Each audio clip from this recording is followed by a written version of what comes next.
Chapter 1980. After spending about 10 minutes, Belle and Lily finally dealt with a group of orcs in the chaos, and arrived before Noah. Lord Noah, Lily grumbled. Please don't distract Lily and the others while flirting with the girls, all right? Bale didn't say anything when Lily grumbled, but he looked at Noah with resentment and envy.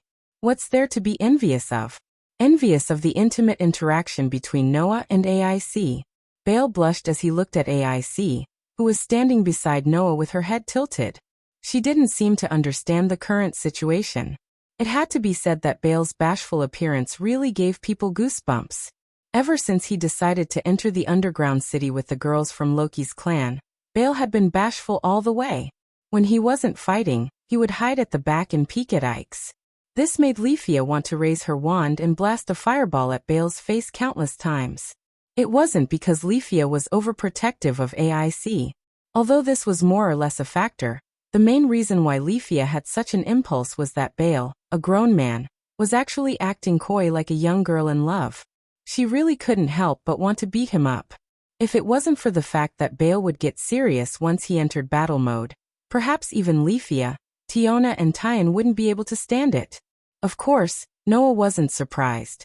After all, Bale was someone who looked forward to meeting in the underground city. Undoubtedly, Bale was a new adventurer who had just received a favor, and wanted to go to the lower floors of the underground city to flirt with girls. Now Bale was undoubtedly much better. That was why Noah just smiled.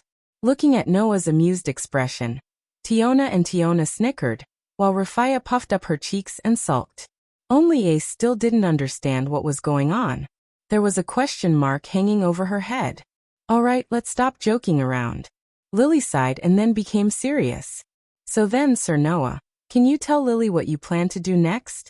Bale also focused his attention. If it were any other day, Bale and Lily would start exploring this floor, killing monsters, earning magic stones, and working hard for a day. But today, since Noah was leading the team, he definitely didn't want to spend time on the 12th floor. Bale and Lily were already prepared, ready to enter the lower floors.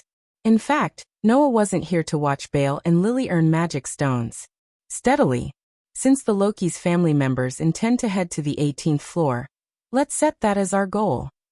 Sure enough, Noah immediately said something shocking. But starting from the 13th floor, all the way to the 18th floor, you'll be responsible for defeating all the monsters along the way, Bale.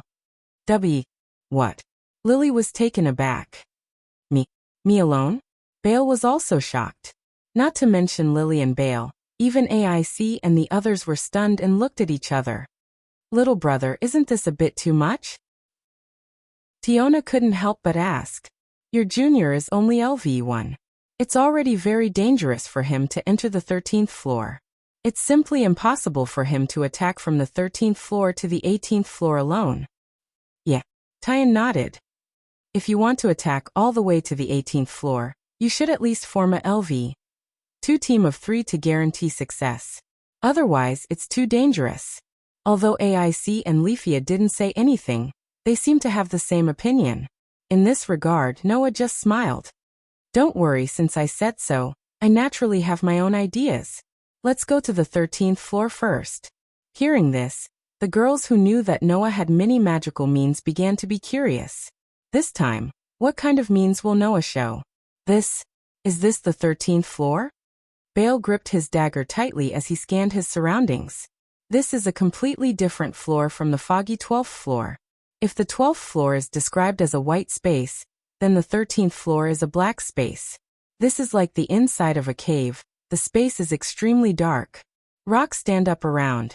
The walls, floor, and ceiling are all dark rock plates, with some moist air floating around. An almost bottomless passage extends to the front. The road has no curves, but there is no end to it at all, as if it can lead people to hell. In addition, in the corners of the walls, there are caves like wells leading to the bottom, which look like traps. Those vertical caves can actually lead to the next floor. In the middle level, there are many caves like this. Therefore, for those skilled adventurers, using these caves to directly ignore the monsters wreaking havoc in the floors, they can rush to the next floor with the fastest speed. For adventurers who had just reached the middle level of the dungeon, it was a well-deserved trap. because these caves can only go down but not up. Unless one can fly, or have some means of leaping on roofs and walls. Otherwise, once one falls down, one will be surrounded by the monsters of the 14th floor before even finishing the 13th floor. That is definitely a narrow escape. In addition, from this floor onwards, the monsters will begin to have some special abilities, such as a monster called the Hellhound that can spit out scorching flames to attack from a distance. The frequency of monsters appearing is also much higher than the upper level. There will be dozens of monsters swarming out at the same time. If one is not vigilant, only death will await. Not only Bale but even Lily, who had been to the 17th floor with Noah, was on high alert when she thought of the things that she had to pay attention to. Compared to Bale and Lily, Noah, Ace, Tiona, Tyogni, and even Leafia look relaxed, not taking the dangers of this floor seriously. Under such circumstances, Noah takes a step forward and raises his hand. Clank! A dazzling light flashed, causing everyone present to subconsciously close their eyes. After the flash of light dimmed, everyone opened their eyes again, and the scene that appeared in front of them stunned them, because one of Noah's arms is actually covered by a ferocious crimson hand that looks like a dragon's claw, imprinted in everyone's eyes. What's that? Everyone was puzzled.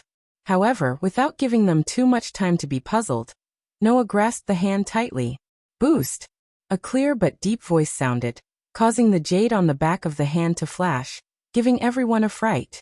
Noah, on the other hand, turned his head and looked ahead. Bale, stop daydreaming. Get ready for battle. Bale let out a sound of disbelief, and then he finally noticed. In front of him, black hellhounds with a pitch-black luster slowly walked out of the shadows, looking over with ruthless and ferocious eyes. The hellhounds. Bale's voice began to change. That's right, those are the monsters that appeared from the 13th floor onwards. The hellhounds that can spit out scorching flames. Ace, Tiona, Tyogni, and Leafia all placed their hands on their weapons when they saw the hellhounds lined up in a row with red flames rising and falling from their mouths. However, at this moment, Noah pressed his hand that was equipped with the ferocious hand on Bale's shoulder. Transfer. Bale felt it when he heard this voice. He felt a powerful force surging out of his body. Bale was stunned. In response, Noah just pushed Bale forward. Go! Bale reacted when he heard this, and his eyes suddenly focused. Bang! In the next moment, Bale stomped on the ground and shot toward the group of hellhounds at an astonishing speed.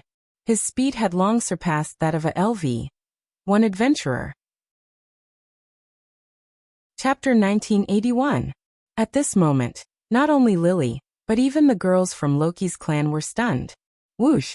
Bale shot towards a Cerberus at a speed that caused the entire cavern to reverberate with faint sonic booms. The Cerberus was still trying to suppress the flames in its mouth. Before it could react, Bale's dagger had already slashed across. Slash! The crisp sound of flesh being torn apart sounded. The sharp dagger cut through the Cerberus's neck, cut through the tough flesh, and came out from the back of the Cerberus neck without any obstruction. Slap! The Cerberus head fell to the ground, rolled a few times, and scattered into a pile of ashes. Bale, who was still in the posture of wielding his dagger, was stunned. Lily, who was about to raise her crossbow to support, was stunned. Ace was stunned. Even the three girls, Tiny and Leafia, were stunned, and their eyes widened slightly. Noah was the only one who spoke calmly. Don't be in a daze. Continue to kill. Yes. Bale couldn't care less. His figure turned into a gust of wind, and he rushed toward the Cerberus. Slash. Slash. Slash. Chaotic tearing sounds echoed in the dark and damp cave, sounding rhythmically. Every time the sound sounded, a burst of red blood would splash into the sky, and a Cerberus corpse would fall to the ground. Undoubtedly, even LV-2 adventurers had to be wary of the middle-level monsters, but at this moment, a LV-1 adventurer killed them one by one as if they were vegetables. In less than 10 seconds, more than a dozen Cerberus fell to the ground. Blood stained the ground, and the cave returned to silence. Bale, who was standing in the middle of a pile of Cerberus corpses, stared blankly at the Cerberus corpses, and he was at a loss. I do this. Not to mention Bale, even the group of level 1 adventurers doubted their eyes. It wasn't difficult for Ace, Tiny, and Tiny to kill a group of level 13 Cerberus, as if they were vegetables.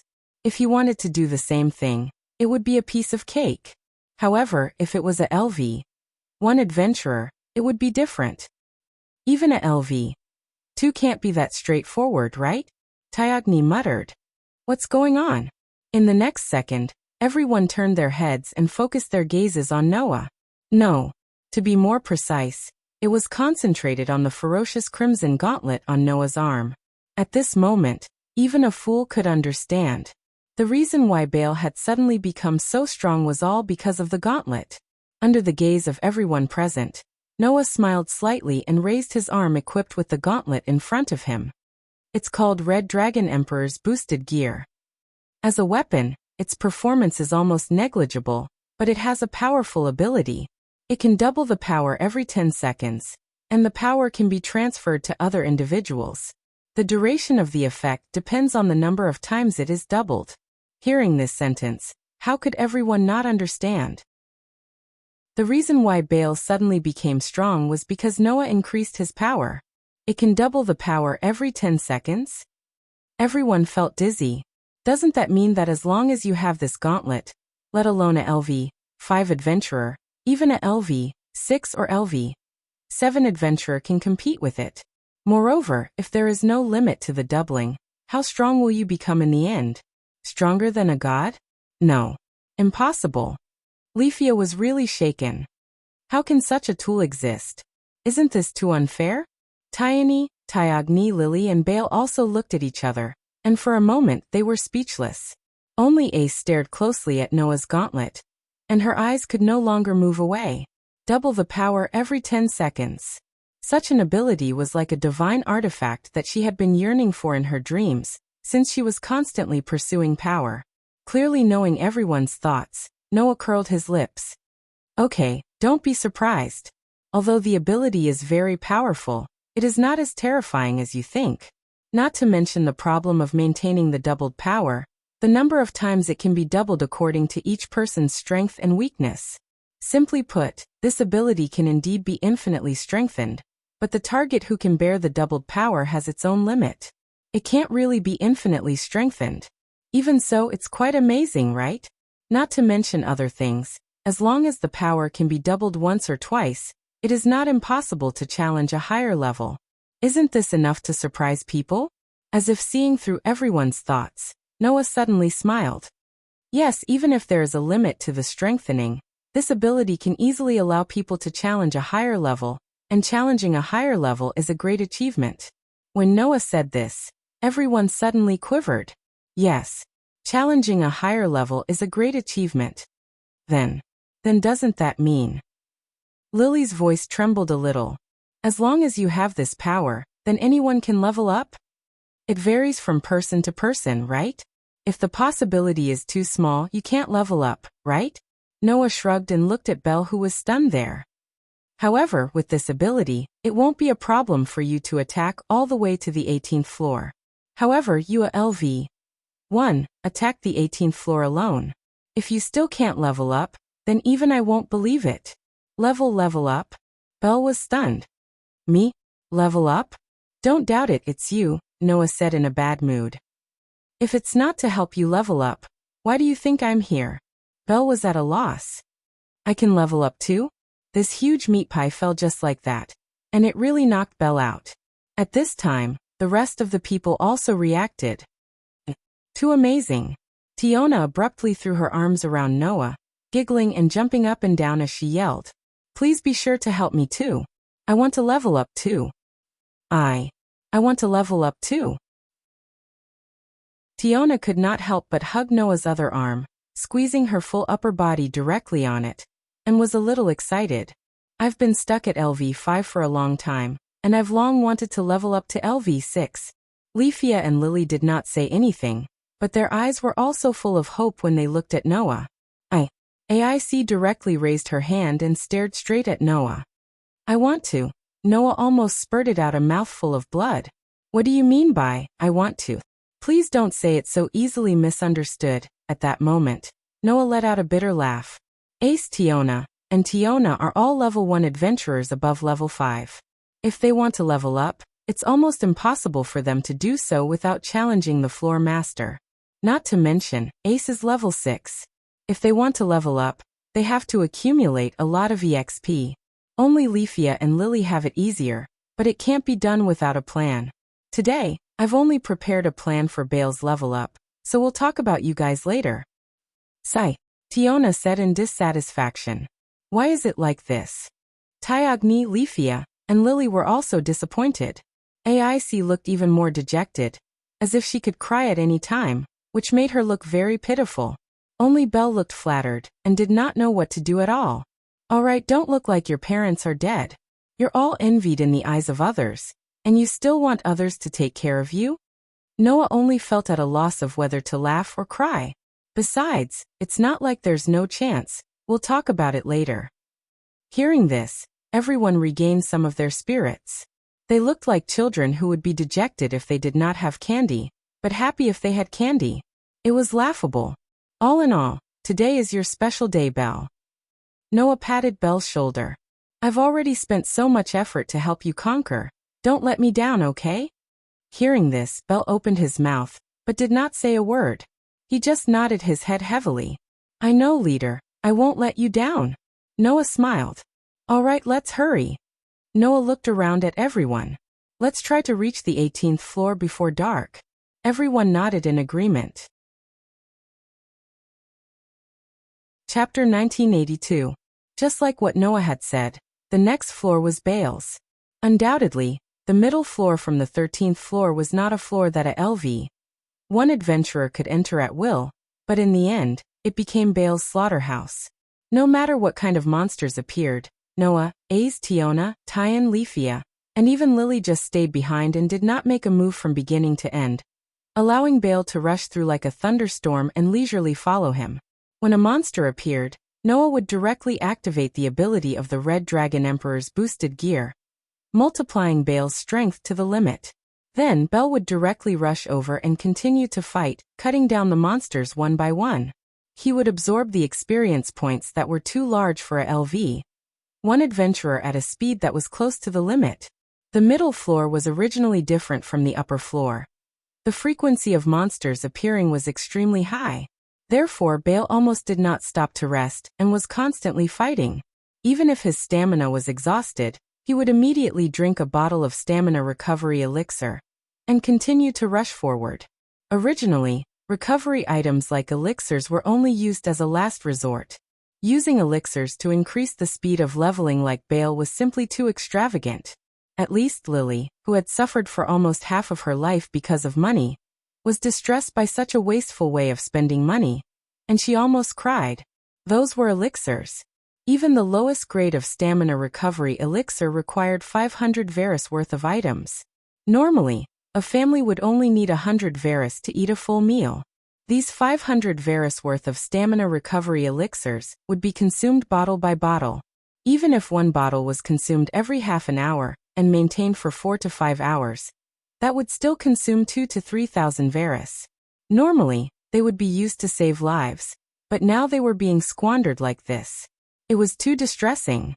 These were the lowest grade elixirs, and higher grade elixirs were many times more expensive. Now the elixir that Bale was drinking was a bottle of 8,000 Varus worth. Drinking a bottle every half an hour, it was simply intolerable. After all, in the past, Bale and Lily would only earn 40,000 to 50,000 Varus after spending a day on the 12th floor. Normally, they wouldn't be willing to spend that much on high-grade elixirs. This time, if she didn't know that Noah would lead the team to the lower floors, Lily wouldn't have bought it. In the end, he bought it and squandered it like this. It was really not worth it. Of course, Lily didn't know that if money could be used to create a high-level adventurer, there would definitely be many spawns willing to pay the price. Therefore, when Lily was feeling distressed, the girls of Loki's clan were full of envy. It would have been great if I could have had such treatment when I was at LV1. That was the unanimous thought in the minds of the Loki girls. Under such circumstances, the young ladies of Loki's clan began to deeply realize how blissful it was to have the protection of a deity like Noah. If all of Loki's spawn used this method to level up, then within a month, Olilai would only have one strongest spawn instead of two. At this time, even AIC couldn't help but have a thought. It would be great if Noah could join the Loki's clan. Thinking about it, it's possible. It's not against the law. While thinking so, the girls watched as Bale rampaged all the way from the 13th floor to the 17th floor. During the whole process, Bale was only responsible for killing the enemies, and the one who collected the magic stones and dropped items was Lily, his support. So with Bale's hard work, Lily's backpack was full by the time they reached the 17th floor. If this bag of magic stones and dropped items were taken to the exchange shop on the ground, it could be exchanged for at least hundreds of thousands of Varus. At the thought of this gain, Lily felt a lot better in her heart. Then everyone arrived in front of a huge cave. Flame lightning. Along with Belle's shout, a lightning-like flame flashed past, piercing through space and shooting toward the Minotaurus with the head of a cow and the body of a human. Boom. Amidst the muffled explosion, the level 2 Minotaur was directly hit in the chest by the lightning-like flame, and a large amount of blood spilled out. It slowly fell to the ground and scattered into a pile of ashes. Phew! Bale heaved a sigh of relief, wiped the sweat on his forehead, and muttered somewhat anxiously and excitedly, "Even a level 2 Minotaurus can be defeated." Back then, when they first encountered the Minotaur under Noah's lead, it was when the Loki's clan was returning from an expedition, which caused a group of Minotaur to go berserk. As a result, it caused them to flee en masse, and one of them even ran to the upper floor and came in front of the inexperienced Bale. At that time, as a rookie adventurer, Bale, who did not know the immensity of heaven and earth, asked Noah to bring him to the lower floors, and encountered the Minotaur on the 7th floor. Bale clearly remembered how embarrassing he was in front of the huge Minotaur at that time, and how he was so scared that he didn't dare to move. Now he had finally defeated a Minotaurus. At the thought of this, Bale's mood became excited. Just as Bale planned to continue to work hard and continue to fight to level up, there was not a single monster around him. Why is there no more? Bale was stunned. "Lord Bale, please take a closer look." Lily walked up and sighed as she threw the magic stone of the Minotaur into her backpack. "We have already come to the entrance of the 18th floor. This is the room of the level 4 floor master, Goliath. It's impossible for any monster to come close." "The floor master of LV4? Belle's excited mood suddenly turned cold, as if he had been splashed with cold water. Even if a monster of that level was strengthened to the limit, with Bale's current strength, it was absolutely impossible to win in a one-on-one battle with a monster of that level, right? After all, Bale was still too weak, and the number of times he could multiply was limited. Even if he strengthened to the limit, he could only reach level 4. A level 4 adventurer and a level 4 floor master, in a one-on-one battle, the former's probability of winning was almost less than 1 in 10. This was a well-trained level 4 adventurer with superb combat skills. For an adventurer like Bale, who used tricks to reach level 4, but his combat skills were still at level 1, in front of Goliath, it was estimated that it would only take a few punches, right? Can I challenge such a monster alone? Of course not, Noah said grumpily as he approached. Otherwise, I would have let you challenge the floor master directly. Why would I let you come down from the 13th floor? With that said, Noah pouted at the corner of the cave. Besides, the floor master has been defeated, didn't you see? Bale finally saw it clearly. On the side of the huge cave, the ice crystal-like wall had long been shattered into pieces, and all the gravel and debris were piled up together. It looked very messy. Was the floor master defeated? Leafia tilted her head and asked doubtfully. I haven't heard any news about this. The room where the floor master was located had an entrance to the 18th floor of the safety floor. For the adventurers who needed to go down, the floor master was an existence that could not be ignored. Therefore, whether the floor master was defeated or not was very important, and many people would pay attention to this news. If the floor master had been defeated, the news should have spread. In response, Noah said, Don't worry. Because he was defeated yesterday, the news hasn't spread yet, right? Leafia was suddenly stunned. How do you know? Of course I know, Noah said calmly. Because I took care of it when I went back yesterday. Leafia choked directly. Bale looked at Noah with an indescribable expression, not knowing what to say. Even if he was strengthened beyond specifications, he had no chance of winning, but the head commander could easily kill him. It was really incomparable. Okay, after a busy day, we finally reached the entrance to the 18th floor. Noah clapped his hands. Let's go in and have a good rest. We will continue tomorrow. Everyone nodded in agreement. Unknowingly, Noah had become the leader of everyone. Chapter 1983. When Noah and the rest arrived at the 18th floor through the tunnel in the depths of the cavern where the floor master was, Bale was stunned by the scene before him. There was a vast grassland in front of him. At the end of the grassland was a forest with dense trees, and a river that emitted the sound of flowing water. Above their heads, at the top of the floor, countless crystals grew seamlessly like a forest of ice, sprinkling rays of sunlight down. The fresh air and beautiful environment were completely different from the underground labyrinth filled with monsters. Bale stood there in a daze. "Sea Commander?" Bale asked, his eyes wide and his tongue tied. Is this a dungeon?" Bale couldn't be blamed for asking such a question. The environment and atmosphere of the 18th floor were too different from the labyrinth filled with monsters. It made him wonder if this was a dungeon. Even Lily, who had been here once, was amazed by the scenery before her, let alone Bale, who was here for the first time. "How is it? Isn't it incredible?" Tiona said with a grin. "But this is undoubtedly a dungeon. This is the first safe floor of the dungeon. Once we reach this floor, we don't have to worry about safety," Tiona said. "Everyone can rest here without worry." "But what should we do next?" Leafia carried a large backpack and looked into the distance. The elf girl who stood on her tiptoes was as beautiful as a painting. Bale couldn't help but stare at her for a few seconds. "Are we going to the town?" "Town?" Bale was dumbfounded. "There's a town here?" "That's right, there's a town here," Lily said through gritted teeth. "It's a hateful vampire town." Lily's words startled the girls. Then, they understood what she meant and laughed secretly. Vampire? Vampire town? Only Bale, the honest and kind-hearted young man, took those words seriously. His face turned green in an instant. "How cowardly are you?" "All right, don't take Lily's angry words seriously," Noah said helplessly. "There's a town here, but if you don't have enough money, don't go. Even if you have enough money, you'd better be prepared to be cheated. The adventurers stationed in the town know that there's no supply in the dungeon. They're desperate to earn money. It's not a pleasant place for anyone." "But little brother, shouldn't you make a trip to the town and sell your magic stones and loot?" Tiona pointed at Lily's backpack that was filled to the brim. "If you don't empty your backpack, you won't be able to continue exploring."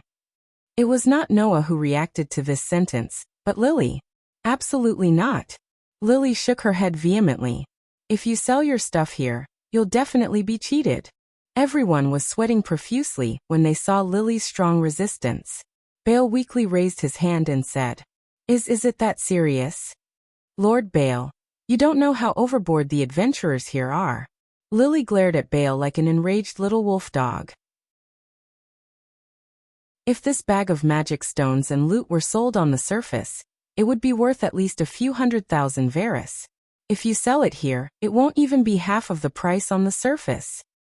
Is it that overboard?" Bale was frightened. "But if you don't sell it, there won't be any profit in the future?" Tiona pointed out the main point. "Our backpacks are full. If we don't sell them here, no matter how many monsters we kill later on, you can only leave the magic stones and loot by the roadside for others to pick up. Is that okay? Besides, you used up a lot of spiritual potions before this, right?" Leafia added. "If we don't buy some here, it'll be troublesome if we don't have enough later on." Lily was on the verge of tears. She grabbed Noah's hand and complained pitifully. "In other words, Lily will be cheated again?" "Lord Noah, please save Lily. Isn't it just being cheated?" Noah didn't know whether to laugh or cry. "We're not short of money. If it's a few 100,000 Varus, we can still afford it, right?" However, Lily retorted, "That's not it. Other than the basic operating expenses, our clan tribe is completely broke." "Ah." Noah was stunned. "How can that be?" Where did the money from selling the property of Apollo's clan go? It's all gone. Lily sighed. How do you think Lord Bale's magic was discovered? It was all done with money. Grimoire. It was a compulsory learning book for magic. Simply put, it was a precious item that could allow people with a mana bar to learn magic after reading it. Even if they didn't have a mana bar, it could still increase their mana bar. It was an item book that could only be written by people who had raised the two extremely rare development abilities of magic and mystery to the limit. Its price, even the lowest asking price, was the same as the first-tier equipment of Hephaestus's clan. When it was high, it could even be several times more. One must know that the first-tier equipment of Hephaestus's clan had a terrifying price of more than 10 million Varus. Therefore, the lowest asking price of a grimoire was tens of millions of Varus. When it was high, it could even be close to 100 million. It was so expensive that any clan would vomit blood. However, its effect was indeed worthy of the asking price. After all, it was an item that could allow people to discover magic and even increase their mana bar. Of course, it couldn't allow people to have a fourth mana bar. There had always been only 3 spells that could be provided by the ability value to the person who received the favor. Even Noah was no exception. But even so, if there were less than 3 mana bars, or if there was still a mana bar that hadn't been discovered, using this grimoire was equivalent to directly learning a spell, or increasing the number of spells that could be learned. Just this alone was enough to show the preciousness of the grimoire. And most of the wealth from Apollo's clan was spent on it. Because Bale had always wanted to learn magic, and there was a lot of money in the clan. Hestia was merciful and spent a lot of money to buy it from an acquaintance, God, for Bale to use. That was how Bale's magic was discovered. In addition, Lady Hestia also bought some magic swords and left them with Lily so that Lily could use them in an emergency. Lily lowered her voice as if she didn't want the girls of Loki's clan to know the trump card here. In addition, Lady Hestia likes to read very much, so she used all the remaining money to buy some expensive books. She spent all the savings of the clan. The asking price of a grimoire was at least tens of millions of Varus. Moreover, this item was a one-time use item. After it was used, it would lose its effect and couldn't be used again. Otherwise, it would definitely be a terrifying sky-high price of hundreds of millions of Varus. The market price of a magic sword was at least 1 million Varus. In order to save their lives in an emergency, Hestia went on a shopping spree and bought a total of 11 magic swords, spending another tens of millions of Varus. In addition to that, she also bought a lot of books that were her favorite. The clan's savings were all spent in an instant, leaving only the money that Bale and Lily had earned in the past month. Some of it was used to pay for the clan's living expenses, and only a few 100,000 Varus was left, which could be used to repair equipment and prepare items. Therefore Noah understood. In other words, Noah said uncertainly, "Are we very poor now?" "That depends on Lord Noah's harvest in the deeper regions in the past month," Lily said with a fake smile. But yesterday, Lord Noah said that he only cared about getting lost in the past month, and didn't gain much at all.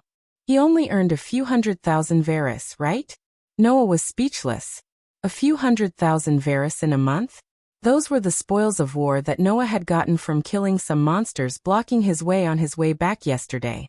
In fact, Noah didn't earn a single cent in the past month. In addition, the treasury was no longer there. Noah was no longer that tall, rich, and handsome guy who didn't need to worry about money. And so Noah understood. I should earn money to support the family. Chapter 1984. The 18-story town was built on a cliff that was more than 200 meters high. It was a simple town built on the terrain of crystals and rock walls. As soon as they entered the town, Noah and the others saw tents, wooden huts, and many shops like stalls. Only adventurers would come here. And almost all of them were LV2 adventurers. Without this level of strength, it was impossible to pass through the middle of the 13th to 17th floor and reach this safe floor. Therefore, there was only a sparse group of people on the street, and all of them were fully armed, filling the air with an austere atmosphere.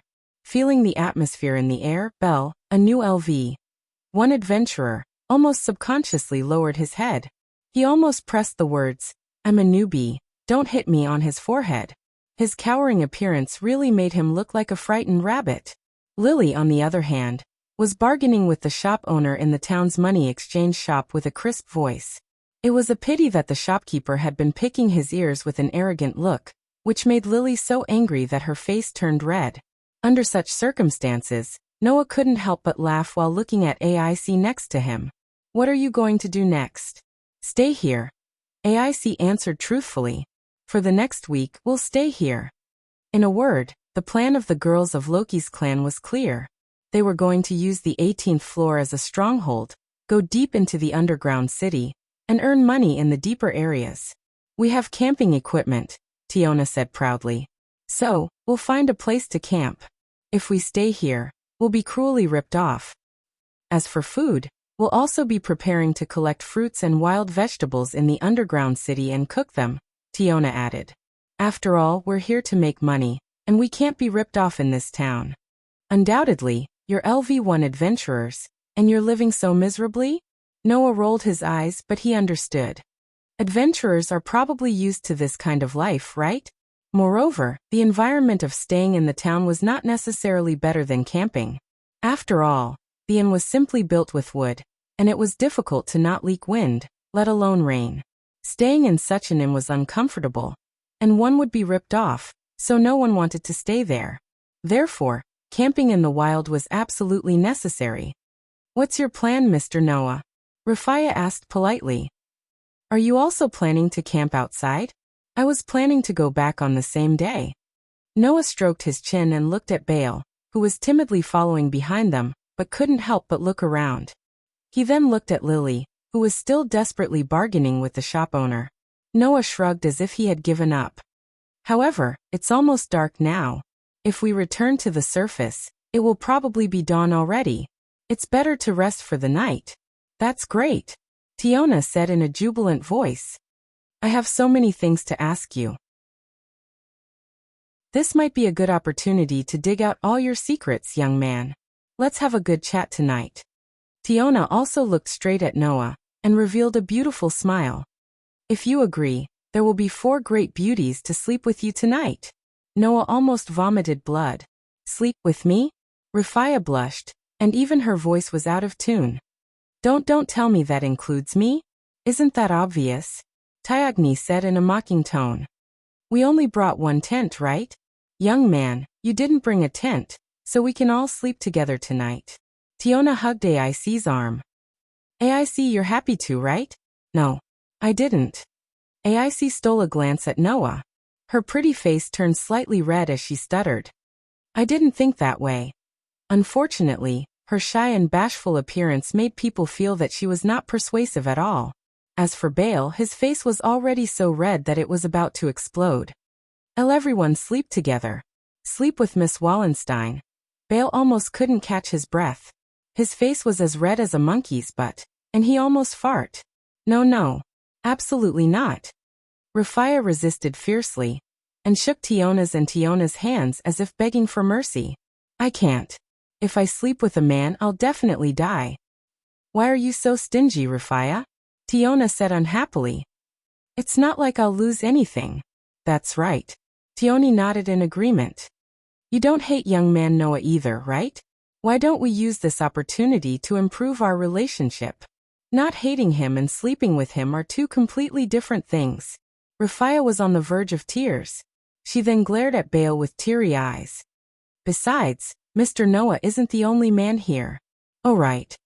Tiona seemed to have just remembered this, and looked at Bale. "Young man's junior is here too. There's no other choice." Tiona sighed. Just as Rafaya thought that she was going to give up, she said to Bale, "Young man Bale, why don't you be in charge of the night watch?" Night watch." Bale opened his mouth, and tears streamed down his face. They were all men, but their leader was being fought over to sleep with others, while he was being assigned to the night watch. Indeed, there was a difference between men. Even in the dungeon, one had to be powerful to be able to have a chance encounter.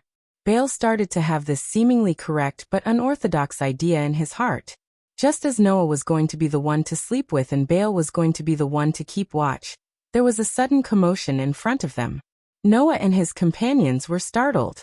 They turned their heads and looked ahead. He saw that not far ahead, a group of people were gathered together, as if they were watching a show, chattering nonstop. "What's wrong?" Tiona was puzzled. "What happened?" Tiona, on the other hand, grabbed an adventurer who was about to join in the fun and asked him directly, "Hey, what's going on ahead?" I don't know." The adventurer seemed to be a little angry that he was suddenly caught. When he saw that it was a level 1 adventurer from Loki's clan, the corners of his mouth twitched and he answered honestly, I heard that there was a conflict between 2 clans." In other words, there's a fight ahead? Tiona was curious. "Let's go take a look." Tiona grabbed Tiona and Rafia's hands and ran forward quickly. "Leader?" Bale asked hesitantly. "What should we do?" Noah didn't answer. Instead, he exchanged glances with AIC, nodded and walked forward. At this moment, Tiona had already brought Tiona and Rafia to the back of the crowd. "Let us pass." Seeing that Tiona was about to rush in, a huge commotion broke out in the crowd. Isn't that the level 1 adventurer from Loki's clan? Get out of the way." The crowd instantly dispersed, allowing Tiona, and Rafia to pass through the separated path easily. Noah, AIC, and Bale followed behind and arrived at the center of the commotion. Finally, they saw 2 groups of people confronting each other. It was very easy to recognize the 2 groups of people. As for why, the reason was very simple. It was because one side was full of men, and the other side was full of women. The men were a group of fully armed adventurers. The women were a group of scantily clad Amazons. That was practically no different from being completely naked. The brazen attire that would cause one's heart to burn with lust made the innocent Leafia and the innocent Bale's faces turn red. They were so embarrassed that they were flustered. Tiona were the only ones who were surprised to see the 2 groups of people confronting each other. Aren't they from Freya's clan and Ista's clan? It's actually those 2 clan tribes. Ista's clan? AIC and Rafia were slightly startled. Freya's clan? Noah raised an eyebrow and narrowed his eyes slightly. He didn't expect to meet Freya's clan in this place. Was it a coincidence? Or was it a trick of the infatuated goddess? But since Ista's clan is here, the possibility of the former is higher. After all, Ista's clan was the sworn enemy of Freya's clan. Chapter 1985. Near one of Eulalie's 8 main avenues, the Southeast Avenue, there was a happy street. As the name implied, it was a night street that could make men linger and forget to return. Almost all the shops on that night street were brothels. Of course, almost all the people who lived there were prostitutes. And the clan that had the happy street as its sphere of influence was Ista's clan. Most of the members of Ista's clan were Amazons. The ratio of men to women in the clan was 1:9, and they ran brothels in the southeast block of the city. It was said that the daily income of the brothels of Ista's clan accounted for more than 40% of the total income of the entire happy street. Moreover, in addition to the commercial clan that ran the brothels, Ista's clan was also a very famous exploration clan. Among the members of the clan, the Amazons who were responsible for fighting were known as the battle prostitutes, and most of them were adventurers above LV3. Among them, the leader of Ista's clan was a LV5 level 1 adventurer. Of course, this was not the most important thing.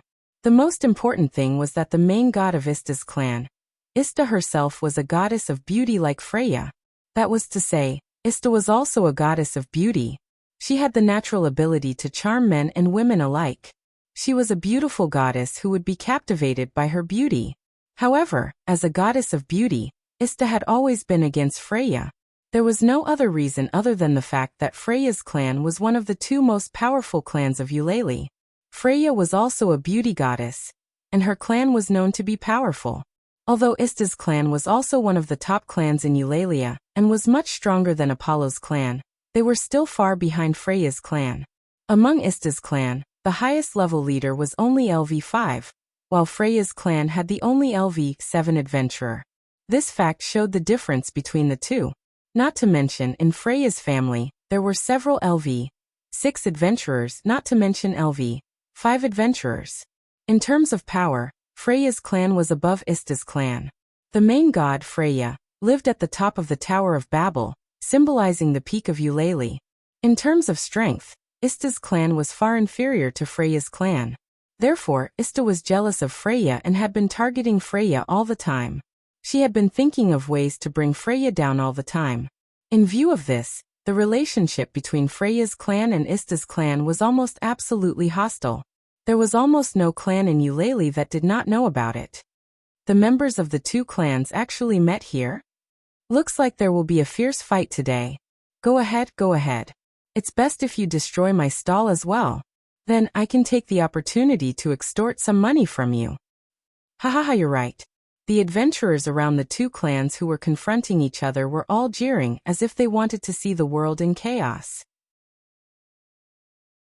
Seeing the surrounding adventurers jeering, among Ista's clan, an Amazon with a strong sense of presence snorted coldly. With this cold snort, all the surrounding adventurers suddenly shut their mouths. Seeing this scene in the crowd, Noah raised his eyebrows and whispered softly, "It seems that the Amazon in Ista's clan is not an ordinary person." As soon as Noah's whisper sounded, Tiona turned around and said to Noah, "Little brother, don't you know Aisha Belka?" Aisha Belka. Noah thought for a while, then shook his head. Among Ista's clan, I only heard some rumors about the LV5 leader, but I haven't heard of Aisha Belka. Aisha Belka is very famous, Tiona began to explain. She is the leader of the battle prostitutes in Ista's family. Although she is only LV3, it is said that she is close to LV4. Among the Ista's family, where LV3 battle prostitutes are the main fighting force, there is no doubt that she is the top figure. The gods gave her the title Legia. Legia? Noah cast his gaze on Aisha Belka. Looking at the heroic aura exuding from her tall and slim figure, he couldn't help but smile. She does have the temperament of a heroine. Little brother, do you like Aisha? Tiona said with some anger. But it's also true. Although Aisha is only LV3 in Amazon, she is more famous than us.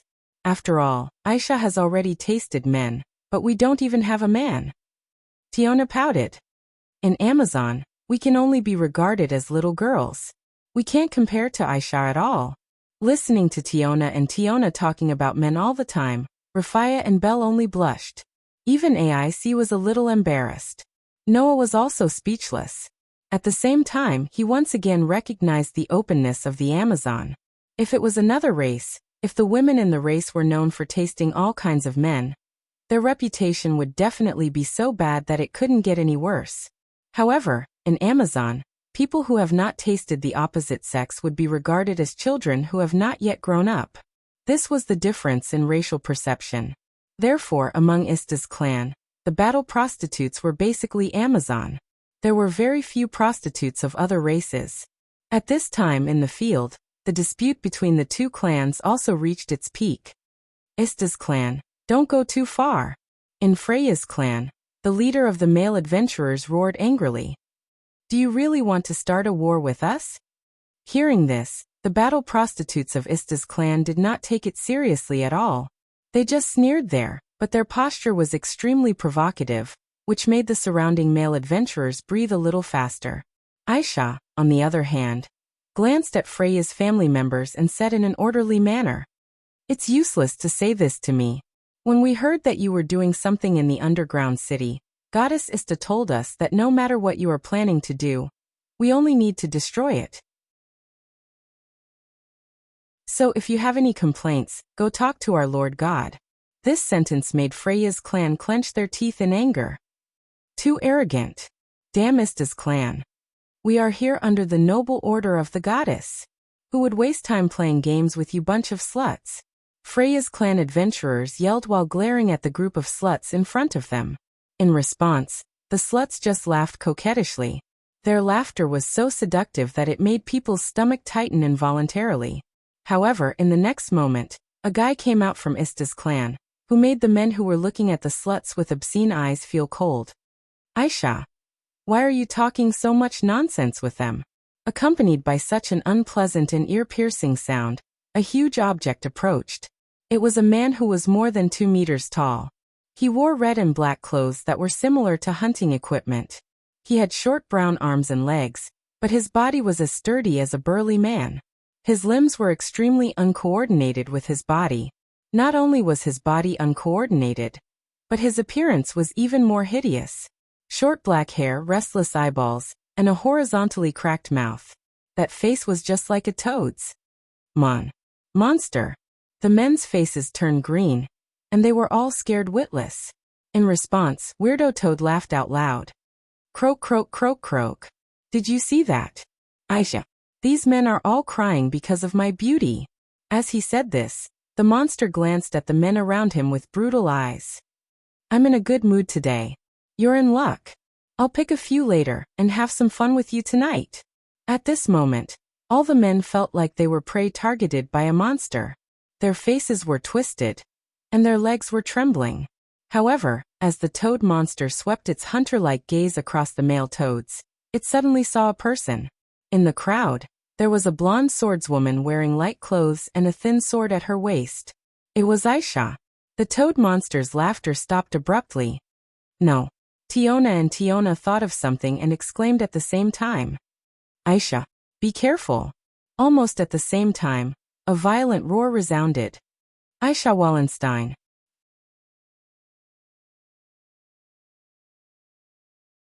Chapter 1986. AIC Wallenstein. Accompanied by a demon-like roar, a strange toad-like creature from Ista's clan stomped on the ground and dashed toward AIC at a speed that didn't match its huge size. The instant the roar rang out, AIC's body had already tensed up. Looking at the meteorite-like giant figure shooting over, a tinge of astonishment flashed across her eyes. However, immediately after, like a nimble butterfly, the tip of her foot pushed off the ground and her body retreated with lightning speed. Whoosh! Along with a sharp piercing sound, the gigantic figure arrived at the same instant A's retreated, and heavily smashed into the ground like a meteor. Boom! A loud sound like an explosion rang out. The sudden heavy blow shattered the ground, stirring up a violent shockwave and flying sand. The onlookers who were closer to the scene were immediately affected. They were drowned by the violent impact and flying sand in a burst of sorrowful cries. One by one, they were bounced off like rubber balls and smashed into the surrounding stalls and buildings. The whole scene suddenly became completely chaotic. Run! Run! That monster has gone crazy! Run now! The surrounding adventurers all acted as if they had encountered an extremely terrifying monster. They fled in all directions with tears and snot in their eyes, scattering like birds and beasts. Only Tiona and Tiorn scurried away almost immediately and hid to the side. Noah also scurried away. However, unlike Tiona and Tiorn, Noah hugged Leafia with one hand and grabbed Bale's collar with the other, appearing beside the Amazon sisters in a flash. Leafia, who only reacted at this moment, realized that she was in Noah's arms. Her pretty face turned completely red. We're saved. Bale sat on the ground with a pale face and a look of lingering fear. Sir Noah. Lord Bale. Lily ran over from afar at this moment with an anxious expression on her face. Are the two of you all right? I'm fine, Lily. Bale replied subconsciously. Then he seemed to have thought of something. He quickly looked around and spoke anxiously. Where's Miss Wallenstein? Is she all right? Noah did not answer Belle's question. He did not seem to notice the blushing elf girl in his arms who looked as though she was about to faint. He lifted his eyes and looked ahead. Over there, in the crater created by the explosion, the toad monster's face was contorted. His face was filled with hatred and resentment as he stared at the other side. Facing Weirdo Toad's hateful and resentful gaze, AIC put one hand on the scabbard at her waist and frowned her pretty eyebrows slightly. Obviously, AIC didn't expect that Weirdo Toad to suddenly attack her. On the other hand, Tiona and Tiorn seemed to have expected this scene. That toad girl is still holding a grudge against AIC. What an unsalvageable ugly monster. Tiona and Tiona's voices were filled with dishness. As for Noah, he looked at Weirdo Toad who was glaring at AIC and recalled the information he received. As mentioned earlier, Noah only knew the leader of Ista's spawn tribe. The big guy in front of him was the leader of Ista's spawn tribe. She was a level 1 adventurer of Ista's spawn tribe, a level 5 Horfrini Jamil. Her title was Man Killer. She was undoubtedly an ugly monster, but she thought she had unparalleled beauty and often forced men to have fun with her until they were squeezed to death. Ace Wallenstein, cried Franny, in a voice close to a growl. You actually dare to appear in front of me? Freeney Jamil. AIC's pretty eyebrows furrowed deeper and deeper. She tilted her head and asked with a puzzled look, Why did you attack me? She tilted her head in confusion, her pale golden hair flowing down to her waist, reflecting the dazzling light of the sun, and reflecting the breathtakingly beautiful face. Freeney's large face contorted in disgust. Why did I attack you? Freeney laughed with a sharp and unpleasant voice. Because I want to. Can't I? Now, if AIC still didn't understand that Freeney was deliberately looking for trouble, then she wasn't a natural but an idiot. AIC stared at Freeney and didn't say anything, but the feeling she gave off completely changed. If the previous AIC gave off the feeling of a harmless and cute kitten, then the current AIC gave off the feeling of a fearsome warrior who had experienced hundreds of battles. Croak, croak, croak, croak, croak. Freeney laughed like a toad. What? Didn't you want to fight me too? Then why are you pretending? Just as Freeney was about to launch another attack, Aisha and the other combat prostitutes of Ista's family approached and spoke sternly. Freeney, Goddess Ista ordered us to deal with Freya's spawn, not Loki's spawn. Shut up, idiot, Freeney shouted in disdain. I don't need you to tell me what to do. What? Aisha's face darkened. Do you want to disobey the order? Order? Who dares to order me? Freeney was so angry that she laughed. Anyway, those Freya's spawn trash are only LV3 like you. Just go and take care of them. Don't bother me. Freeney looked at AIC again and laughed. I didn't expect to meet a doll girl like you in a place like this. Very well, I will crush that ugly face of yours today. Let's see if those gods, humans, and whatnot will still call you beautiful. As soon as she finished speaking, Freeney's huge body transformed into a war chariot and charged straight towards AIC. Every step she took caused the ground to rumble and tremble. She was almost twice as small as Freeney. Her figure was so slender that it was as if the wind could blow her up. However, AIC did not show the slightest bit of fear in the face of Freeney's charge. She merely placed her hand slowly on the sword at her waist. Ms. Wallenstein. Belle couldn't help but exclaim. Don't worry. Both Tiona and Tiona said in unison. AIC will not lose to that toad girl. As soon as Tiona and Tiona finished speaking, sword light flashed. Clang. Amidst the crisp sound of the sword at the girl's waist unknowingly turned into a flash of light. Like a fleeting meteor, it streaked across the arm of the huge enemy. Poochie. Amidst the clear sound of flesh being torn apart, blood spurted out from Freeney's shoulder as her skin was cut open. Oh. Freeney howled in pain. But in the next moment, Freeney's expression turned sinister. What does this mean? Puppet girl. Amidst her roar, her short toad-like arm spun towards AIC like a windmill, ignoring the lacerations on her flesh. Bang! A muffled explosion sounded, and the ground was shattered once again. The shockwave and dust swept across the surroundings like a gale. However, before that, the young female swordsman leaped up and swayed into the air like a leaf. The sword in her hand once again transformed into a sword light and slashed across the toad girl's arm. Poochie. Another sound of flesh being torn apart. Freeney's tendons were severed, and blood splattered everywhere. The toad monster howled in pain like a wild beast. It was hard to imagine that it was a woman. So powerful. Belle was stunned. Her opponent was a LV5 level 1 adventurer. In the face of such an opponent, AIC was able to easily leave wounds on his body. This was the difference between the levels of the players. It was the difference between LV5 and LV6. That idiot. Not far away, Aisha gritted her teeth and said to a combat whore next to her. There's no other way. Prepare that, and let Freeney take down the swordswoman first. Yes. The combat whore accepted the order and left. However, the people of Ista's clan didn't notice. A pair of deep, pitch-black eyes stared straight at her, flickering with a frightening light. Chapter 1987. Noah didn't know why Franny was so hostile to AIC. However, the strength of that ugly monster was undeniable. She was definitely a level 1 adventurer. It was a genuine LV5. There was not a trace of exaggeration. If it was the previous AIC, even if she was known as the strongest swordswoman in Eulalie, it would not be so easy to defeat Franny. Unfortunately, in the last expedition, AIC used the noble phantasm that Noah lent her to kill the floor master in the deep area alone. She had already upgraded to LV6, LV5 and LV6. At first glance, there was only one level difference, but the gap between the two could be described as heaven and earth. For those who relied purely on the grace given by God to improve their strength, this level difference was almost impossible to overcome.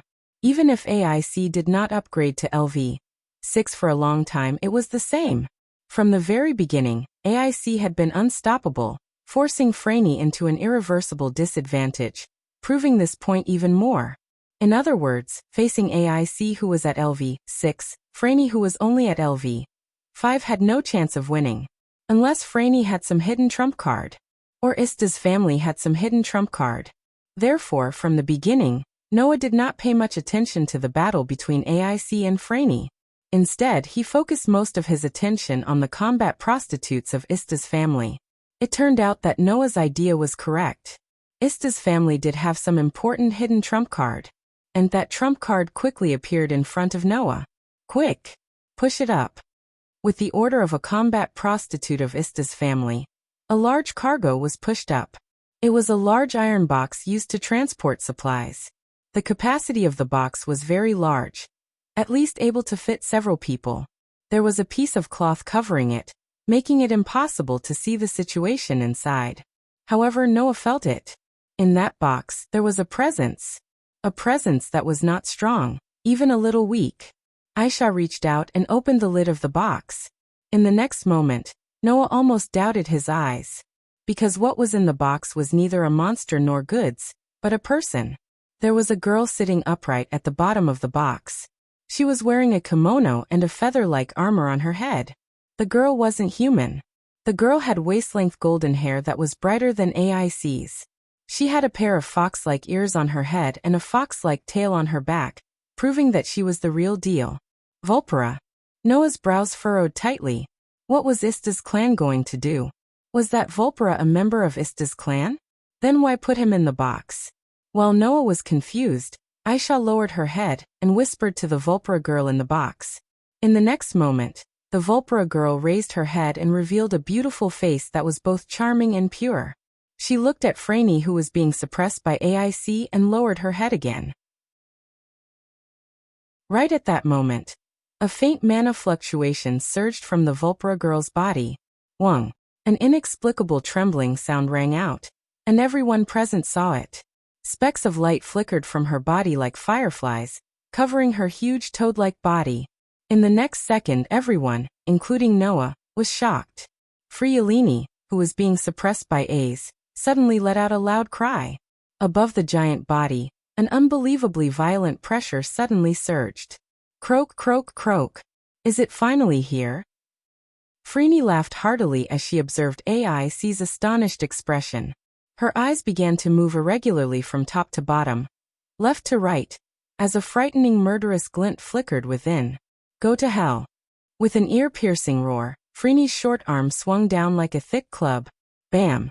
The astonishing power caused the ground to suddenly shatter, exploding with a terrifying impact. It was mixed with pieces of rubble, shaking in all directions and shooting out like bullets. AIC obviously didn't expect Franny to suddenly become so strong. While she was shocked, the rocks that turned into a hail of bullets rained down on her like a storm. AIC didn't dare to be careless. She swung the thin sword in her hand, which transformed into streaks of cold sword radiance that interweaved like raindrops, and met the rain of bullets. Bam, bam, bam, bam, bam. Amidst the continuous muffled explosions, the broken rocks that had transformed into bullets were all detonated by the gorgeous sword radiance, raising gusts of wind and dust. However, at the same time, a shadow also enveloped AIC, blocking the sunlight that shone on her body. AIC, Tiona, Tiani Leafia, and the other girls cried out in alarm. Almost at the same time, AIC abruptly raised her head and looked towards the sky. Whoosh! Amidst the sharp sound of breaking air, a huge black shadow transformed into a meteorite that fell from the sky like a mountain. It rubbed against the air and heavily smashed towards AIC. Boom! Amidst the deafening roar, the huge body that had turned into a black shadow smashed the ground until it exploded. Layers upon layers of the ground caved in, causing the storm-like impact chi to sweep up and explode in all directions. At the critical moment, AIC took a step back and leaped a small distance away. Therefore, the huge black shadow that fell from the sky didn't land on AIC and cause a direct hit. However, AIC wasn't happy, but rather shocked.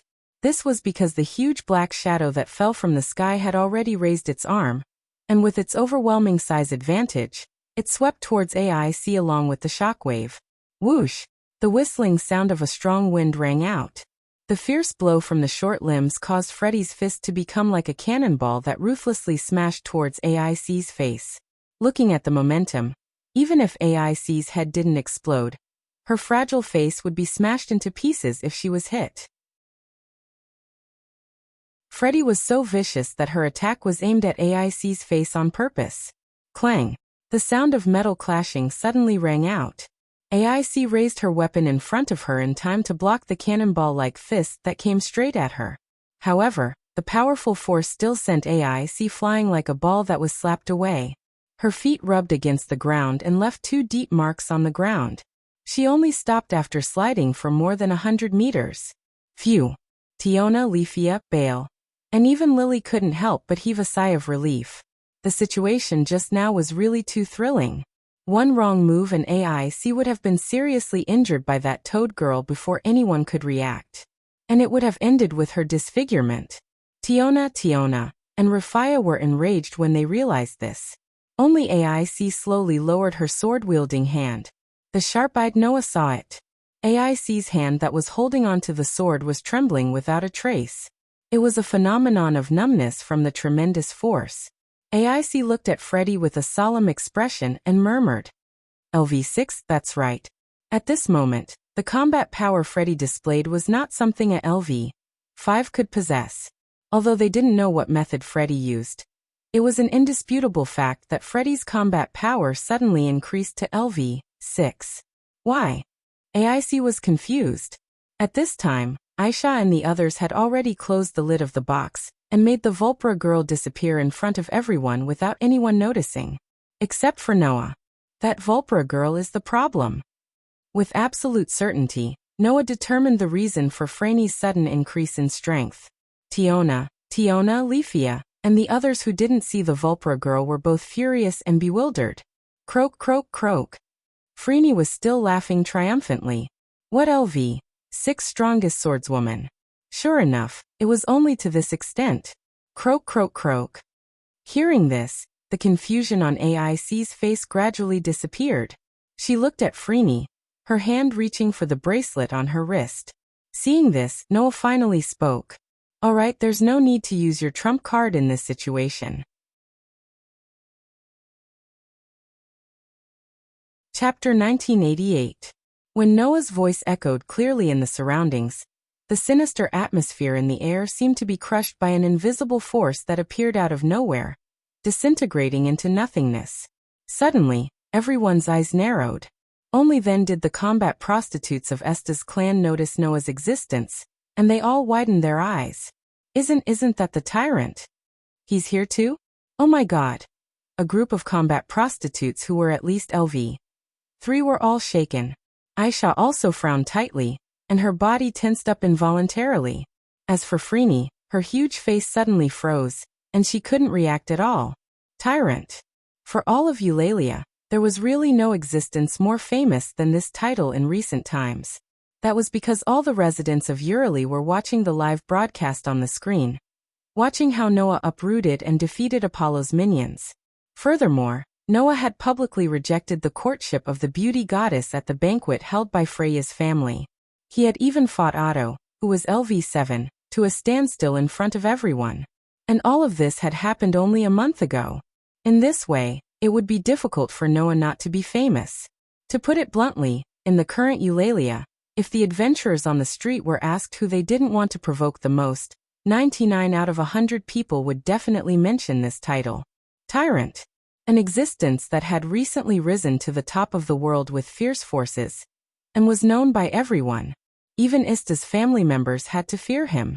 Under such circumstances, the group of battle whores couldn't react for a while. Instead, Tiona, and Leafia took the opportunity to come to AI's side. Ms. AI. Leafia asked anxiously, "Are you okay?" "I'm fine." AI slowly shook her head. Not only did she withdraw her hand from the bracelet on her wrist, but she also put her sword back into the scabbard on her waist. However, AIC's eyes were fixated on Franny. The light particles that were still lingering around Frey's gigantic body began to gradually dissipate. Frey's aura, which had suddenly skyrocketed, gradually decreased from LV6 all the way back to LV5. That was Friuli's true rank.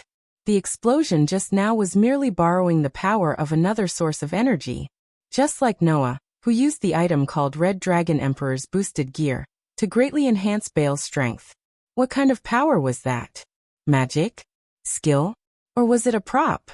AIC could not understand. Logically speaking, the kind of power that could greatly increase one's ability value, and even increase one's level shouldn't exist. Otherwise, in this world, the existence of levels would not be constantly mentioned. It was precisely because of the absolute nature of the difference in levels that people would firmly believe in ability value, and use it to determine the strength of adventurers. If there was a power that could ignore the difference in levels, it would have caused a huge uproar. Noah's existence was an example. Undoubtedly, he was just a newcomer, an adventurer who had just received God's grace not long ago, but with a low level, he was above the first-level adventurers. His reputation spread throughout the world in less than a few months, and he was at the top of the adventurers. However, there was still an explanation for Noah's strength that did not match his level. After all, before the gods came, there were also ancient warriors who trained hard and could be compared to the monsters in the underground city. When Noah first came to this world and showed strength that was different from God's grace, Loki had already mentioned that Noah was likely to be in existence similar to an ancient warrior. In this regard, the gods all had the same opinion. In this era, it's simply an extinct species of giant panda. AIC didn't know what the so-called extinct giant panda was. However, Loki had said such a thing to AIC. After 1,000 years, there should be a child among the people of the lower realm who can make the gods amazed. Noah was the child who made the gods amazed. Moreover, he was the only one in 1,000 years.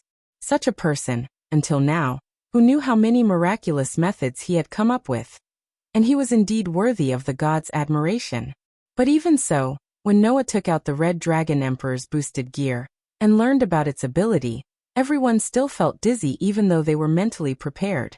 One could imagine how amazing it was to be able to give people the power to subvert levels. Not only did Noah have such means, but even Ista's family also had such means? That was simply too illogical. AIC was not the only one who had such thoughts. Tiona, Tioni, and Rafia also had such thoughts. Hey, Toad Girl.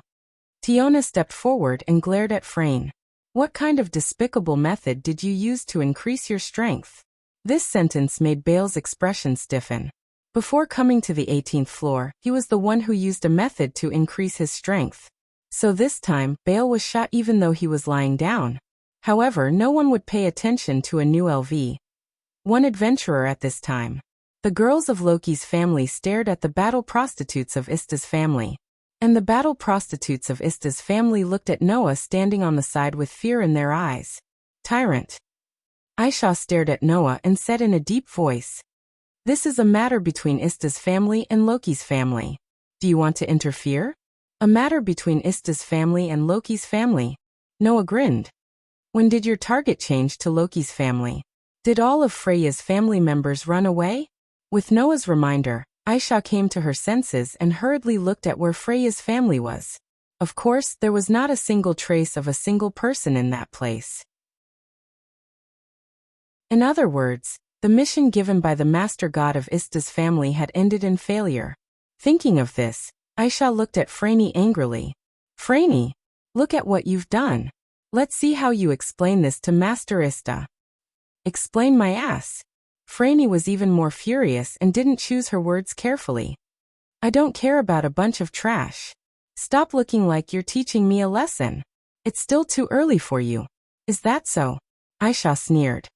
In that case, I hope when you go back, you can still be so stubborn in front of Master Ista. Franny's entire body began to tremble. It was not because of fear, but because of anger. Damn it. Bastard. Damn it. Franny looked at Noah with bloodshot eyes and growled.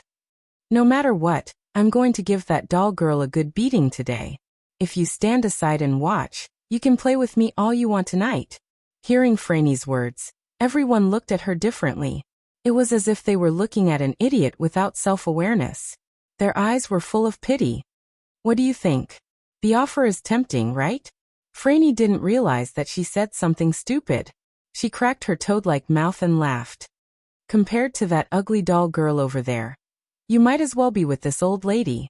Seeing that you're the world-famous tyrant, this old lady will be yours from now on. You should feel honored. Seeing the toad monster spouting nonsense, Tiona, Rafia, and even Lily had the urge to vomit. Bale's face turned green and white, and his heart was about to explode from fear. On the contrary, Noah looked at Franny, who thought she was beautiful, and said emotionlessly, "Too bad." As Noah said that, he reached out his hand and pulled the stunned Ace into his embrace.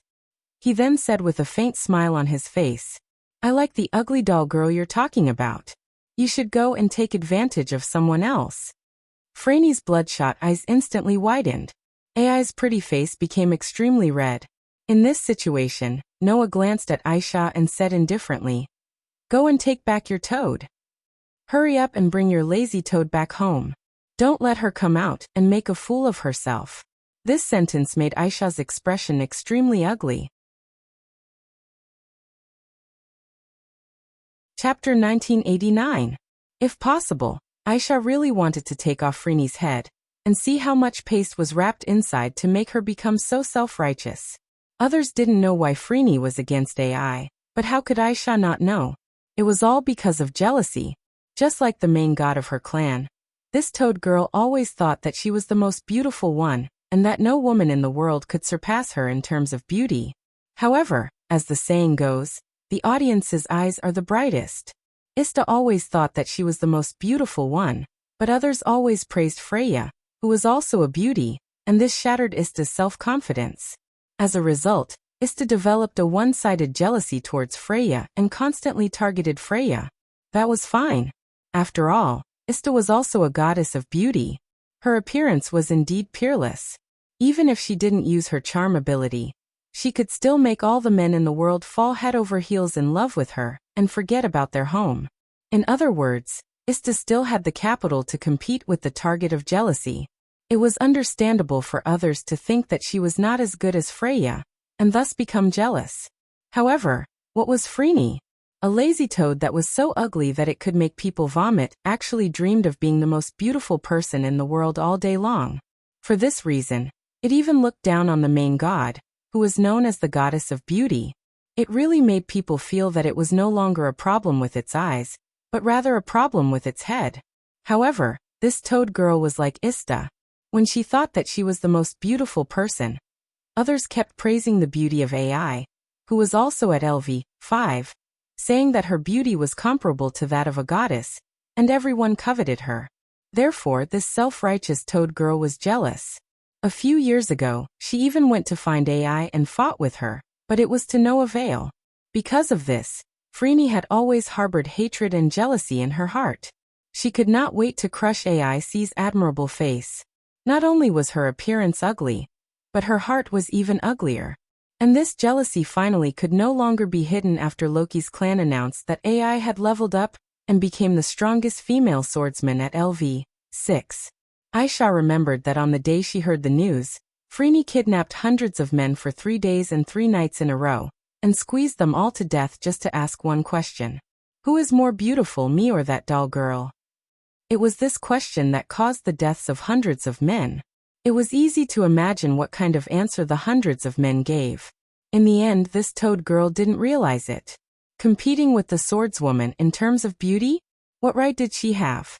Just like what Noah had said, this person was simply making a fool of himself. It was extremely ugly. Unfortunately, she didn't have this self-awareness. Looking at the scene where Noah hugged AI tightly and AI who was lying in his arms shyly and Tiona, Leafia, Lily, and Belle were all dumbfounded, Freeney's giant body began to tremble. The oppressive feeling seemed to symbolize the anger in its owner's heart. It gradually began to spread and made the entire space heavy. Are you blind? Freeney was like a volcano about to erupt. Her toad-like eyes were filled with blood as she stared at Noah and growled.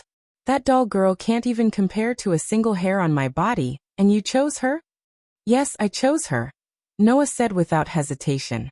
If this counts as being blind, then I'll probably thank the heavens for giving me a pair of blind eyes instead of a pair of perfect eyes to look at a toad like you. Huff. Huff.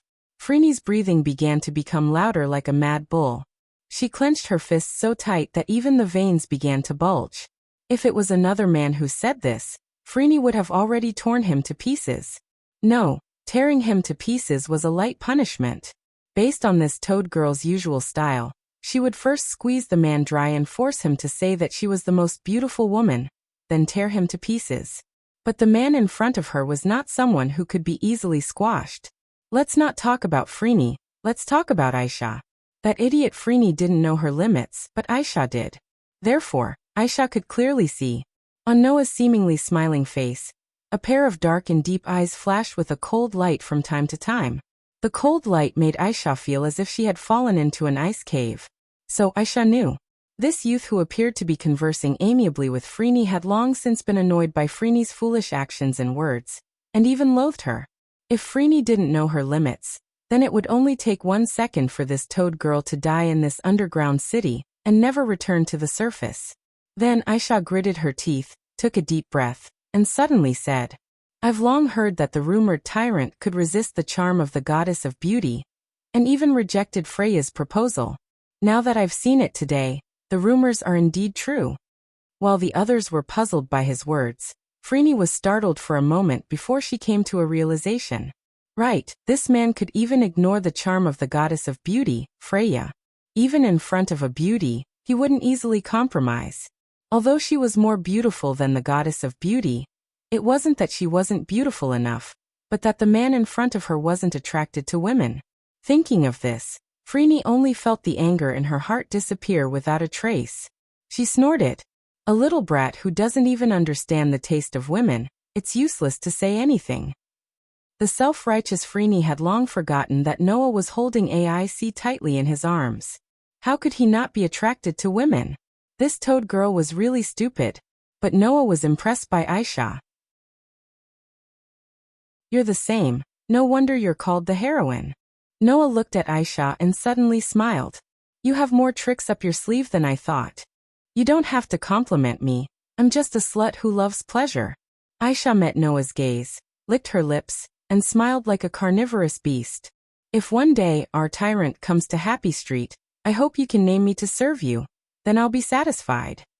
The explicit words made the innocent girls all blush, but the battle sluts all looked at Noah with passionate eyes, obviously agreeing with Aisha's words. Since Freya's family has retreated, then there's no need for us to stay here. Aisha mentioned intentionally or unintentionally. Freeney, let's give the tyrant some face. I'm not interested in a man who doesn't know how to appreciate women. Freeney glared at AIC. But the puppet girl over there, remember this, I'll tell you sooner or later, in front of the secret weapon of our Ista family LV6 is nothing. Secret weapon? Everyone had a reaction to this word. But at this time, the battle sluts had already begun to retreat. Under Freeney's lead, they gradually left. Only Aisha stared at Noah. Her eyes flickered, and after struggling for a while, she sighed. Boy, I hope you can come to Happy Street. Leaving this sentence, Aisha turned around and left the scene. Noah's group watched Ista's family members leave, and they all became silent, as if they were thinking about something. After a while, a somewhat embarrassed voice slowly sounded. Hearing this, Noah finally reacted. He lowered his head and looked at his arms. There, AIC's pretty face was slightly red and she didn't know what to do. Tiona giggled. Little brother, how does it feel to hug AIC? Tiona suddenly had a teasing expression. Leafia's eyebrows were raised and she looked very angry. Lily sighed while holding her forehead. Belle's face was full of envy and jealousy. Looking at everyone's expression, Noah laughed dryly and quickly let go of AIC.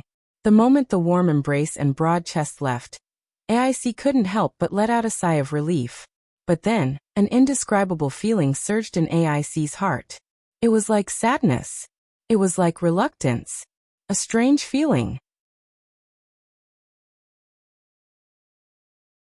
Chapter 1990. After the people of Ista's clan hurriedly left, the adventurers who had been hiding came out one by one, wiping their cold sweat with lingering fear while sweating profusely. Ista's family's whore. She actually left without saying a word. She didn't put us in her eyes at all. Don't think that's the end of it. I will definitely send the bill for destroying the flowers and plants here to Ista's family. Forget it, unless you don't want to go to Happy Street in the future. Do you dare to collect that stinky money from others? Be careful not to be dragged to the city gate by those whores in the middle of the night. Then you will be completely famous. Forget it, I can't afford to offend them. Can't I just hide? That's right. The group of adventurers cursed as they returned to their homes as though nothing had happened. Only a few adventurers who had been violently smashed holes in the ground in front of their homes continued to grumble, but they quickly filled up the holes in their homes. For this town, this level of destruction was really nothing. Although this was a safe floor where monsters wouldn't appear, it didn't mean that there were no monsters. For example, the monsters that came down from the 17th floor, or the monsters that came up from the 19th floor would all flock to this floor and occupy it as their king. That was why the town was built in such a dangerous place like a cliff. It could be used to block some monsters, and it could also be built using natural rock walls and crystals. It was easy to build a town. It was said that in the past, there were monsters that attacked this town and destroyed it completely. However, the adventurers here didn't care at all. When the monsters attacked, they immediately retreated. When the monsters finished venting, they would leisurely rush back and rebuild the town. In any case, this town was simply built with wood and tents. Almost all the adventurers who could come to the 18th floor were adventurers with LV 2 or above. With the ability value of a group of adventurers with LV 2 or above, rebuilding a temporary town made of wood and tents couldn't be done in minutes, but it could be done overnight. Therefore, these adventurers who opened shops in the town to make money had long been used to it, and didn't really take it seriously. By the time the surrounding adventurers had mostly dispersed, the ground that Freeney had destroyed had already been filled up. It was as if nothing had happened, leaving everyone speechless. As for Noah's group, they moved to a hotel, and began to discuss the matter of Ista's clan. I think we should teach that toad girl a lesson.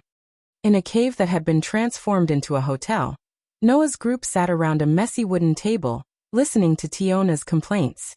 That ugly freak has been causing trouble for AIC for no apparent reason. It's so annoying, Tiona grumbled. If Finn and Riveria were here, they definitely wouldn't have let them go so easily. Why do we need Finn and Riveria to be here? Tioni laughed. If you really want to teach Ista's family a lesson, you have me, Ista, and Ista. Isn't that enough? Yes. Rafia seemed to have been angered by Freddy's disgusting self-righteousness, especially when she thought about how Freddy, with that toad-like face of hers, kept saying that she was prettier than the Miss A's she was looking forward to. Her pretty face tensed up. Although the leader of Ista's family is LV 5, Miss Ista and Miss Ista are also LV 5, and Miss Ista is LV 6. They can definitely teach Ista's family a lesson. Although no one knew the overall quality of Ista's family without seeing it with their own eyes.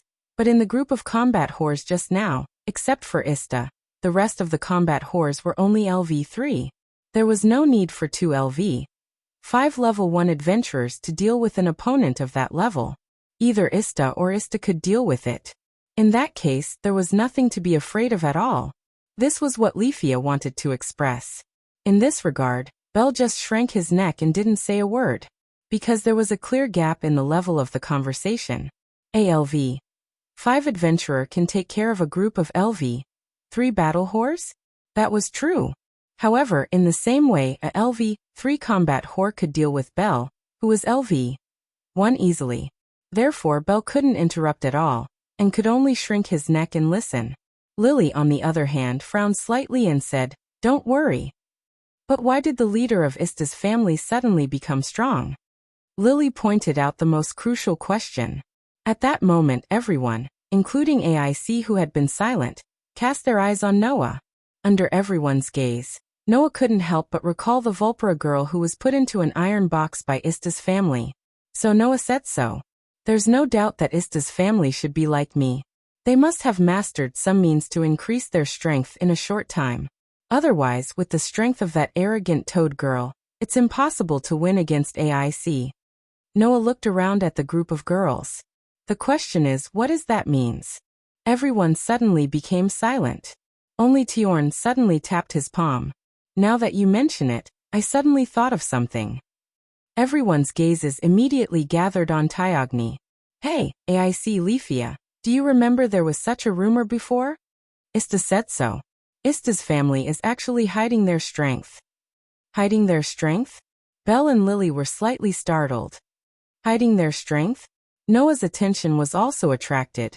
AIC Leafia and Leafia seemed to have thought of something and looked at each other. Little brother, you should know about it, right? Although an individual's ability value is a secret of a clan, if it's only the level, it must be recorded in the guild. Only then can we plan the level of the family, Ista said with assurance. Previously, a few clans who were hostile to Ista's family complained to the guild, saying that Ista's family members were far stronger than the official level reported to the guild. In other words, the information about the family members was false. I remember that at that time, the guild seemed to have accepted the lawsuit and was involved in the investigation. In the end, it was confirmed that this matter was just a rumor. Leafia tilted her head. Moreover, Ista used this as an excuse to bite back at the clans and even the guild that brought up the accusation and demanded a huge fine. After that, she annihilated all the hostile family members and sent all the overgods back to the heavens. This matter caused a huge commotion at that time. But Belle seemed to be a little confused. What does that have to do with this matter? You still don't understand? Lord Belle? Lily sighed out loud.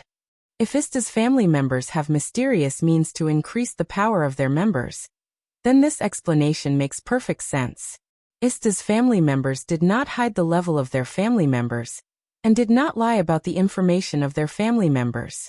However, Ista's family members had mysterious means to increase the power of their members.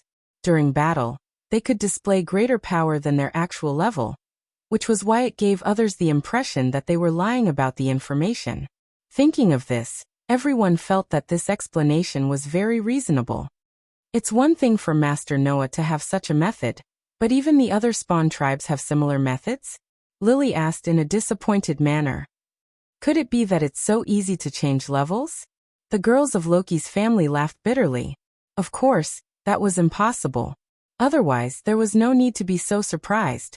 In fact, even Noah did not expect that other than himself, there was someone else who had such means. The scene of the Vulpera girl sitting in the box kept floating in his mind, making Noah fall into deep thought. Seeing Noah like this, AIC asked softly, "What are you thinking about?"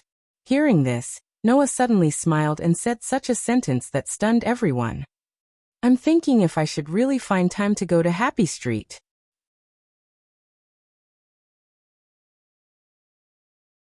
Chapter 1991. The cold night wind began to blow through the earth. The white walls and giant towers that reached the sky silently exuded a solemn atmosphere.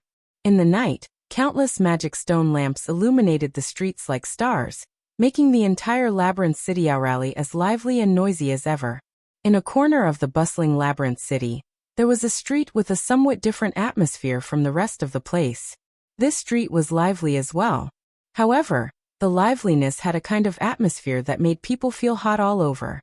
There, the buildings were like hotels, and they were filled with people.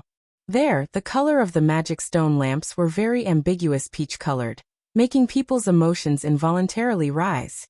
Over there, There were many women wearing very bold evening gowns that exposed their entire backs and waists. They were all wearing coquettish and heavy makeup. There, the men all had a somewhat wretched smile on their faces, holding hands with scantily clad women, walking into the surrounding buildings very intimately.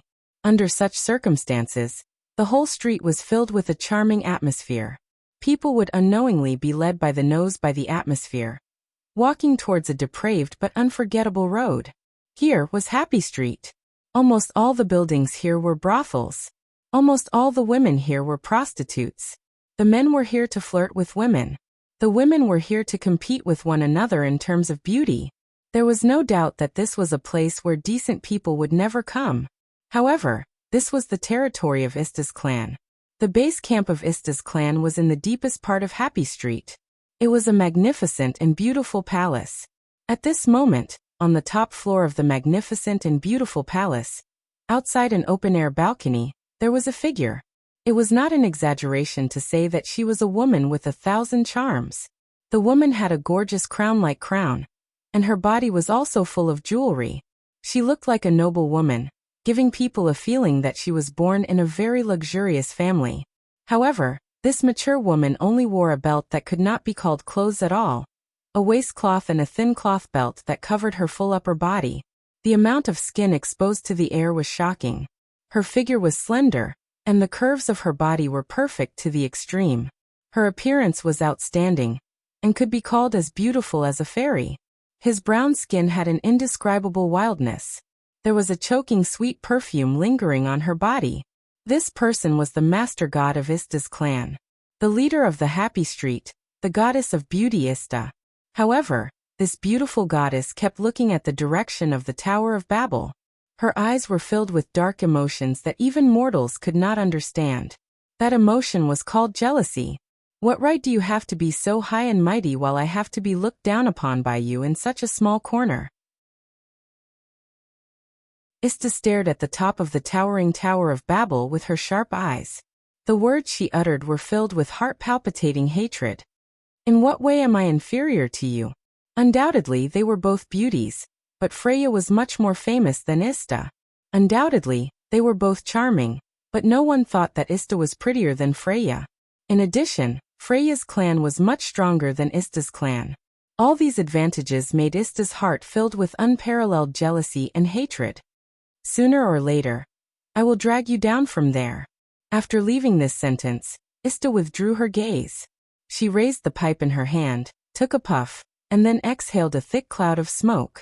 At this time a young man came in from outside and reported to Ista respectfully. Lady Ista, Lady Friuli and the others are back. Back. Ista didn't even turn her head. She lay on a chair on the open-air balcony and said casually, Friuli, that idiot, probably won't report anything to me.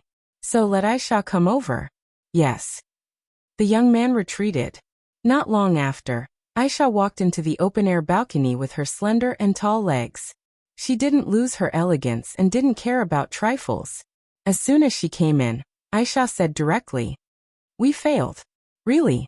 Ista still looked indifferent as if she didn't care about the result at all, but her slightly narrowed eyes looked up and stared at Aisha. What's the reason? An unexpected person appeared, Aisha said faintly. We ran into a level 1 adventurer from Loki's clan.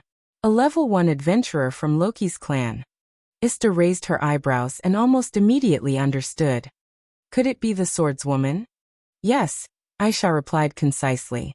Then, that ugly monster Friuli went berserk and made all of Freya's clan run away. That toad girl is really a person who can't do anything right. If it weren't for her LV5 ability value, I would have kicked her out. Ista snorted. Forget it, it's just a group of members who can't show up in front of Freya's clan. It's not a big deal if they don't stay, as long as they can disrupt Freya's clan's mission. The reason why the battle whores of Ista's clan appeared on the 18th floor, and even the LV5 leader was sent there, was because Ista received news that Freya's clan seemed to be on the move. They gathered a lot of members and entered the underground city.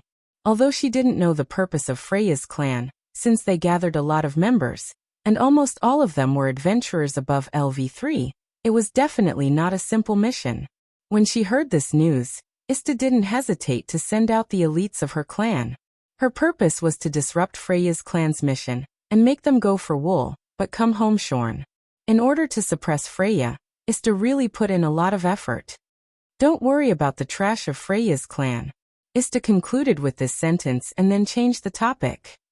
However, Freyni shouldn't have done anything to the swordswoman, right? If something happened to the swordswoman, then Loki's clan will definitely fight us to the death. Only this must be avoided. Fortunately, Freyni didn't take down the swordswoman. The strength of the female swordsman is indeed quite amazing. Even Freyni, who leveled up, couldn't do anything to her. Aisha narrowed her eyes. In the end, if it wasn't for the tyrant, I'm afraid that the battle wouldn't have ended so well. The tyrant. Ista finally raised her head, straightened her body, and looked at Aisha. The tyrant who rejected Freya's advances has also appeared? Aisha nodded. Suddenly, the corner of Ista's mouth slowly rose into an arc that made people's hearts beat faster. Aisha. Ista asked this sentence casually. In your opinion, what do you think of the tyrant? Flawless. Aisha gave the highest evaluation in her life without any hesitation. There's no doubt about his strength. His personality is calm yet domineering. He's without a doubt the most outstanding man I've ever seen in my life. I can understand why the beauty Freya couldn't help but woo him in public. Even after being rejected, she still pursued him relentlessly. Is that so? Ista nodded with satisfaction, and the smile on her face became more and more charming. If the powerful man who can resist Freya's charm and the beauty's proposal is won over by our Ista clan, how much do you think Freya will be stimulated? I don't know how much that goddess will be stimulated. Aisha closed her eyes. I only know that even Freya's clan and Loki's clan coveted the man, but they couldn't get him. No matter what, it won't be so easy to win him over. How do you know if you don't try? Ista's eyes were filled with endless ambition. Because he is a good man, there is a sense of accomplishment when you conquer him, right? I don't disagree with this statement. Aisha's mouth also rose. But, what do you plan to do? Ista didn't answer Aisha's question. When she thought about what kind of expression Freya's face would show when she brought the man in front of her, Ista felt hot all over. No matter what, that man will be mine. Definitely.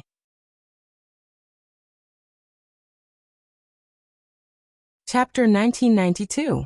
As night fell on the surface, so did the 18th floor of the underground city. Of course, the night on the 18th floor of the underground city was not truly night. It was just that the crystals that emitted light dimmed. The crystals that provided sunlight on the 18th floor were sometimes bright and sometimes dim, making this safe floor also have day and night. Of course, the time of day and night on the 18th floor was different from the surface, but the difference was not that big. Therefore, even if there was a slight difference in time, it was not a big deal. However, if monsters suddenly attacked at night, it was almost no different from the surface. It was an extremely dangerous thing. Therefore, adventurers were not willing to camp in the wild. They were afraid that they would be attacked by monsters unknowingly and die in their sleep. Apart from those adventurers with great abilities, or large groups of adventurers. At the end of the grassland not far from the entrance of the 17th and 18th floors, a bonfire was burning slowly in front of a forest. Tiona, Tyene, and Leafia were gathered around a bonfire and chatting. Bale and Lily were setting up tents. It seemed that they were really preparing to camp with the girls of Loki's clan. It was a pity that Tiona and Tyene kept complaining about sleeping with them, but Noah vetoed it in the end. Although the 7 of them could only share one tent, Noah made a prompt decision and directly gave the order. The boys and girls took turns to rest. When one party rested, the other party was responsible for keeping watch at night to avoid being attacked by monsters. Tiona and Tyene, the open Amazon sisters, were the most reluctant about this, but Rufia and Bale were both relieved. It would be too difficult for this pair of innocent men and women to sleep in the same tent with the opposite sex. After the basic rules were set, everyone moved here and began to prepare to camp. As they were borrowing someone else's tent, Bale and Lily took the initiative to set up their tents, while Noah went to the river to get water for everyone. Rufia, who was chatting around the bonfire, turned her gaze to the entrance of the forest from time to time, faintly showing some worry in her eyes. What's wrong, Rifaya? Leafia? Tiona immediately giggled. Are you worried about little brother? Of course not. Rifaya's ears trembled, and she was a little embarrassed and angry. I'm worried about Miss Ace. Is it Ace? Tioni immediately turned his head, looking towards the entrance of the forest as well. It is indeed a little worrying. Taking a closer look at the entrance of the forest, AIC's back was facing the crowd.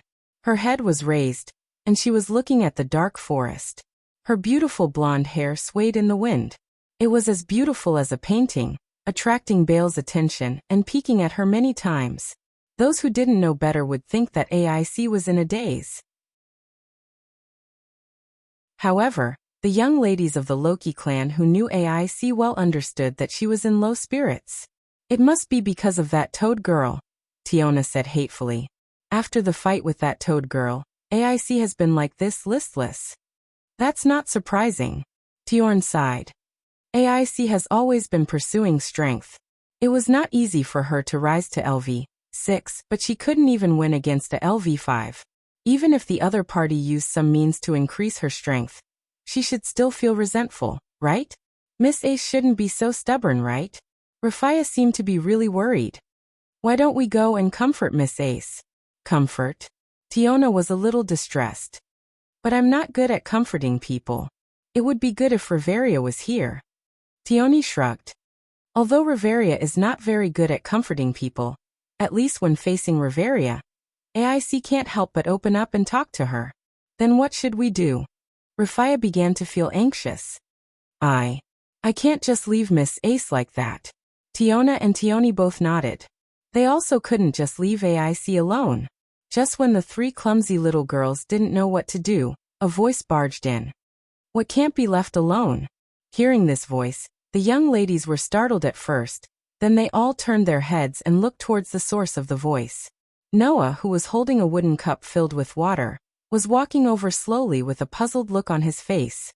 Why do all of you look like you've lost a wallet, but don't know if you should go and find it? The three young ladies ignored Noah's ridicule and stared blankly at Noah. Then their eyes lit up. Looks like there's no need to look anymore. Tioni smiled. The best comforter has come knocking on our door. Comforter? Noah was stunned. What and what? Ignoring Noah's shock, the twin Amazon sisters stood up and pushed Noah's back at the same time. They pushed Noah in the direction of AIC, and said so as they pushed. All right, don't worry about that kind of small matter, little brother. Let's go and have a chat with AIC. Chat with AIC? Noah immediately understood. Looking at AIC, who was standing at the entrance of the forest in a daze, Noah smiled helplessly. That girl, is it so easy to take things too hard? With that said, Noah did not resist Tioni's strength, and under the twin sisters' push, he walked towards AIC. Rifaya hurriedly followed behind. Bale and Lily had just finished setting up their tents. They looked at each other and quietly followed after them. Not long after, the group all came to AIC's side. AIC seemed to have sensed the movement and turned her head, her gem-like eyes turning to look at the group. Her beautiful eyes sparkled like stars in the night sky, and Rifaya and Bale were almost stunned by her beauty. Everyone. AIC looked at the group that came to her in a daze and asked hesitantly, "What's wrong?" "No, nothing," Rifaya hurriedly said. It's just that Mr. Noah seems to have something to say to Miss AIC. AIC blinked and looked at Noah.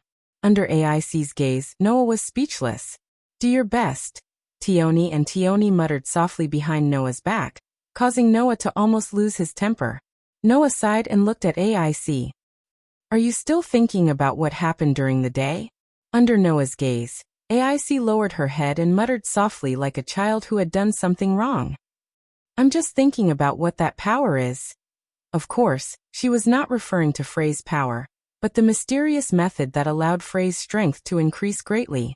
Evidently, after seeing that method, AIC began to subconsciously think about it again.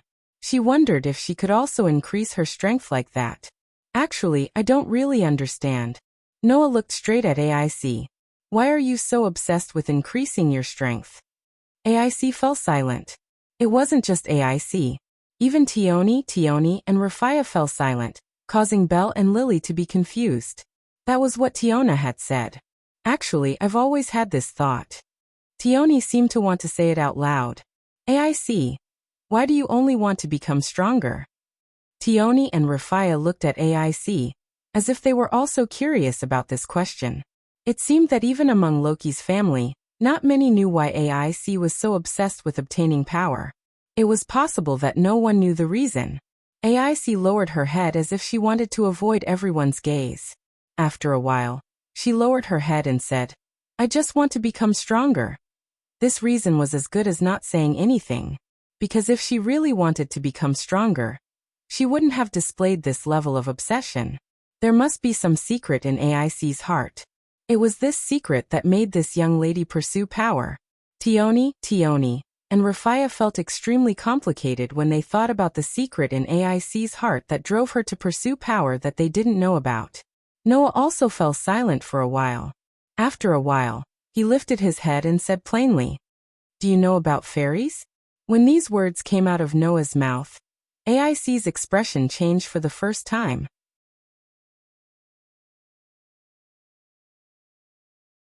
Chapter 1993. Fairies. Together with the elves, they were known as the representative magical races of the lower realm. However, compared to the elves, fairies were more legendary. This was because the number of fairies was not only much less than other races, but they had always been a very mysterious and magical race. They were known as the most beloved children of the gods, and also known as the avatars of the gods. If the gods were perfect beings, then the fairies were just below the gods. Therefore, the fairies were known as the race closest to the gods, and their potential far exceeded that of other races. As a magical race, it was natural that fairies were born with the talent to use magic. Even without grace, they could still use magic. However, the fairies were not only proud of their talent in magic. Fairies could often cause miracles. To put it in simpler terms, almost all of the immortals were a race that possessed a mysterious ability to develop. In this world, there were many legends and stories where fairies appeared. Sometimes, they would guide the existence of heroes, allowing the heroes to achieve fame. Sometimes, they would lend a helping hand to the heroes, helping them to achieve their mission. Sometimes, they would provide humans with magic, giving them great power. Sometimes, they would give humans powerful weapons, giving them tools to overcome difficulties and defeat evil. In fact, some immortals would even turn their bodies into weapons to accompany the heroes throughout their lives. They would conquer the north and the south, leaving behind an illustrious reputation. In the era when the gods had not yet descended to the lower realm, and when humans were just a poor race, the power of fairies was almost inseparable from the appearance of human heroes, making great contributions. Since the gods descended to the lower realm, the races began to communicate with each other and obtain the power called God's grace.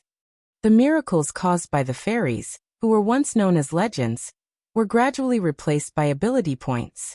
They were originally a very mysterious race, and people's demand for them had decreased. Naturally, the fairies appeared less and less, and their legendary and mysterious nature became more and more. At least, in Eulalie, there were almost no fairies as members of the clan. However, it was not that fairies did not exist in Eulalie. Not to mention the other fairies, the goblins of the fairies often appeared in Eulalie's life. They looked very similar to the old man. Although they did not have great strength, they could make precious metals and gems. They had a pair of skillful hands, and had made many famous weapons and props.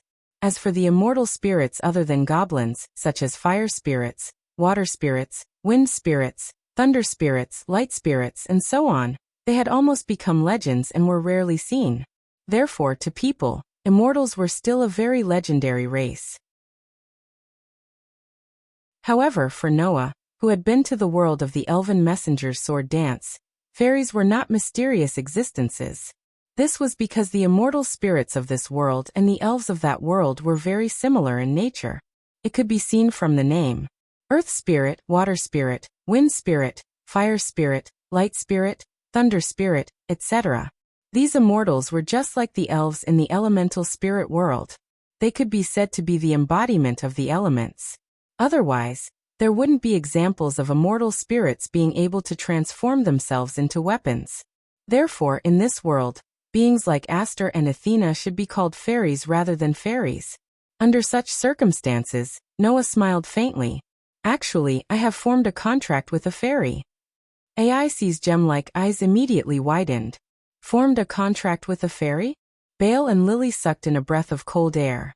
Tiona, Tyene, and Leafia exchanged glances with each other.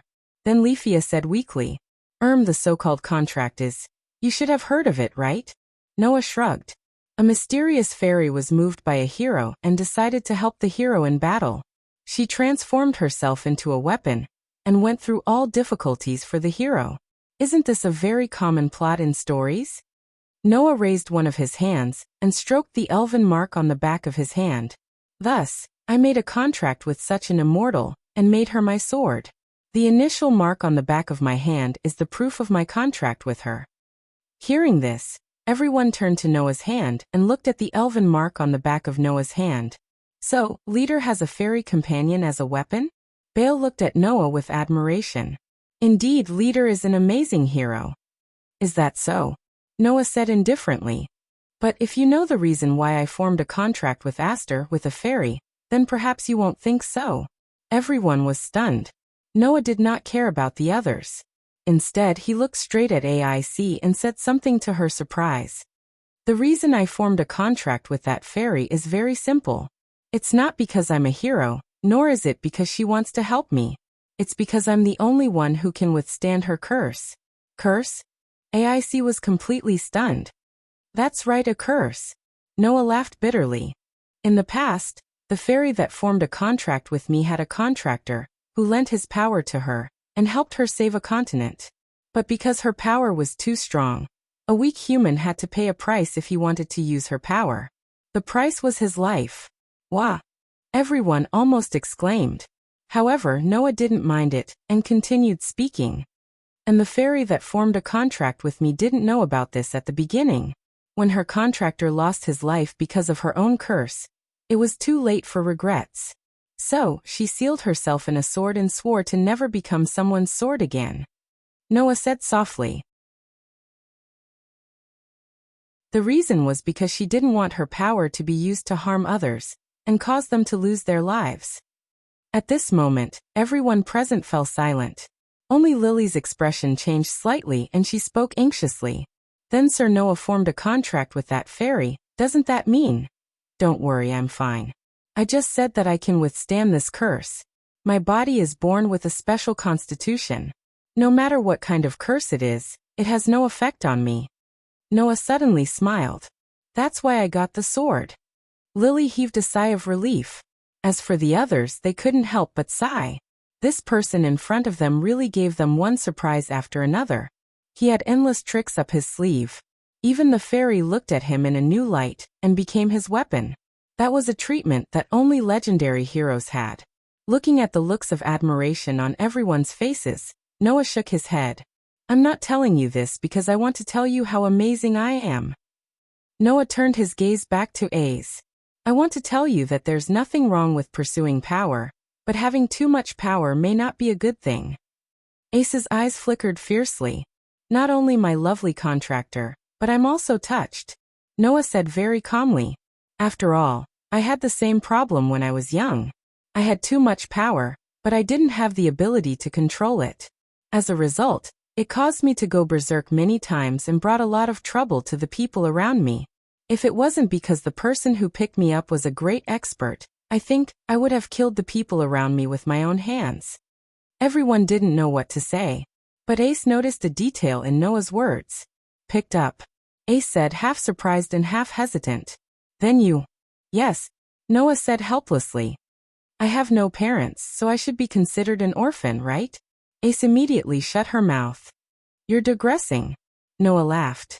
Anyway, I want to tell you that maybe you have a reason to pursue power.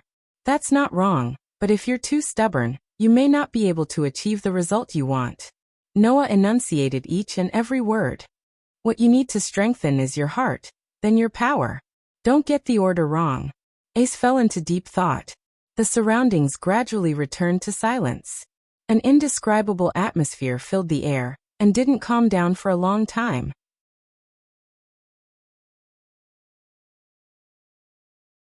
Chapter 1994. The next morning. After waking up, Noah, Bale, and Lily began to pack their luggage and prepare to return to the clan tribe. The main purpose of coming to the dungeon this time was to help Bale level up.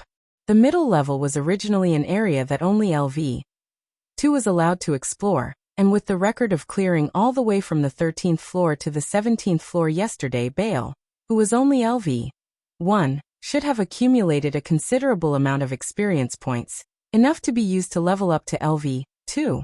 Therefore, Noah did not intend to continue to delay, and was ready to embark on the return journey early in the morning. Bale and Lily naturally had no objections. Under the organization of Noah, they immediately prepared to return to the clan tribe. To Noah's surprise, Aze and her party seemed to be ready to return to the ground. They had packed their luggage early and even put away their tents. Looking at Aze and her party who were ready and approaching, Noah was puzzled. Didn't you plan to stay and earn money? Money can be earned at any time. Tiona threw such a sentence directly. Compared to earning money, the matter of Ista's clan tribe is more important. Yes. Tiona nodded. Although I don't know what Ista's clan tribe is hiding, the means that can greatly increase their strength is amazing. If all the members of Ista's clan tribe can use that means to greatly increase their strength, it will be terrifying. So we plan to return directly to the clan tribe. Leafia continued the words of the twin Amazons. If it's the Lord God and the leader, there may be a way to collect information. We have to remind the clan tribe to be careful of Ista. Although Ista's clan tribe and Loki's clan tribe had no deep hatred, in Eulalie, the battle between the clans was a normal thing. Known as one of the two most powerful clans of Eulalie, Loki's clan tribe had become famous, but at the same time, it had become easy to provoke trouble. A tall tree attracts the wind, and a wide sea raises waves. Only by being careful would they not have big problems. Maybe at some point, Ista's clan tribe would target Loki's clan tribe. Therefore, AIC and the others had already decided last night that they would directly embark on the return journey today. They would return to the clan tribe and discuss today's matter with Loki and Finn. Is that so? Noah pondered for a moment before replying. If that's the case, help me pass a message to Loki and Finn. A message? Both Tiona and Tiny were curious. What is it? Pay attention to a Vulpera girl among Ista's clan. Noah looked around at the girls of Loki's clan. If you have any information about that Vulpera girl, tell me. Vulpera. Tiona, Tiny, and Leafia were slightly stunned. They were extremely puzzled. Fox girl? What does that have to do with this matter? Clearly, these girls didn't notice the Vulpera girl in the metal box. The three girls saw Noah's serious expression and knew that this might be the key, so they silently kept it in mind. AIC was the only one who seemed to be thinking about what Noah said last night.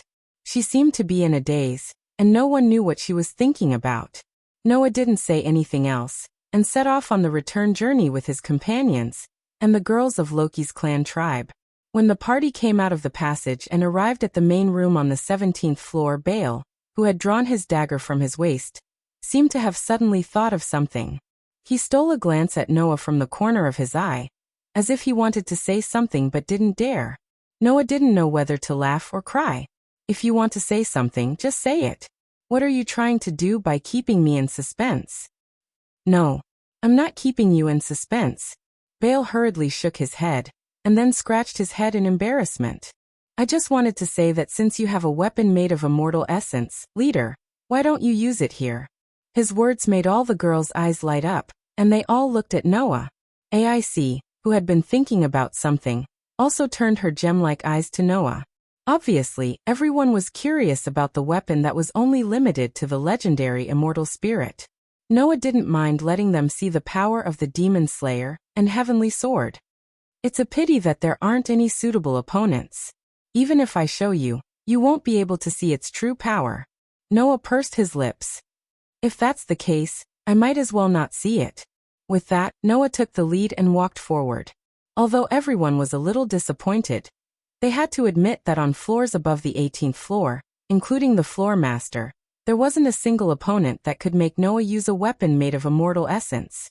Therefore, everyone could only suppress the curiosity in their hearts and follow Noah forward. On the way back, Tiona, Tiani, and Leafia did the same as yesterday. They didn't make a move and left all the monsters to Noah and the others. Noah once again summoned the Red Dragon Emperor's boosted gear to increase Baal's strength, allowing Baal to kill his way back to the 13th floor from the 17th floor. He continued to accumulate experience until he returned to the top floor. Only then did he stop and begin his journey. After spending about half a day, the group finally came out of the dungeon and returned to the labyrinth city, Eulalie. Then little brother, shall we part here? Tyogni waved goodbye to Noah. Don't miss me too much, okay? If you're free, come to our base and have a seat, Tyogni said with a smile. If it's you, I think Loki and Finn will welcome you. I'm sure Lady Riveria wants to talk to Mr. Noah about fairies as well. Leafia bowed politely. You're welcome to be a guest anytime. Got it. Noah smiled. If I'm free, I'll go over and have a seat. After that, Noah looked at AIC. Coincidentally, AIC also raised her head and met Noah's gaze. Under AIC's gaze, Noah smiled helplessly and reached out his hand to pat AIC's head. Don't think too much, or you'll get old easily. After saying that, Noah left the central square with the envious Baal and the silent Lily. They walked towards Hastia's base. AIC watched as Noah left. After Noah's figure disappeared into the crowd, she touched her head where Noah's hand still lingered and murmured softly, "That's right, Noah. Every time he touches my head, I feel so happy." Why? On the other hand, Noah and his group returned to Hastia's base. Lord High God, Baal called out impatiently as he opened the door. I'm going to. Before Baal could finish his sentence, Noah suddenly reached out his hand and stopped him. At almost the same time, Hastia's voice sounded from the other side of the door. That's enough. Say no more. I'll never agree. As soon as Hastia's voice faded, another voice sounded. Goddess Hastia, you have to think about it carefully. The conditions we've offered are already generous enough. However, this sentence seemed to have angered Hastia, causing her voice to sound like it was filled with anger. No matter how good your conditions are, there's no way I'll agree to them. Just go back and tell your Lord God about it. As soon as she finished speaking, the other side of the door fell silent. After a while, a cold laugh sounded. I hope you won't regret it. This was the end of the conversation. After a while, the door was opened, and a neatly dressed youth with a sweet smell walked out. It was as if he often soaked in tenderness. The moment he came out, the young man saw Noah. His pupils shrunk slightly, and he hurriedly lowered his head. Without turning his head back, he quickly left. Who's that person? Lily doesn't know either. Baal and Lily looked at each other, not understanding the situation at all. Noah looked at the youth's departing figure, and recalled the conversation just now. His eyes slowly narrowed. Although it was only a few words, Noah had already guessed why the youth had come, and even guessed who he was. Interesting.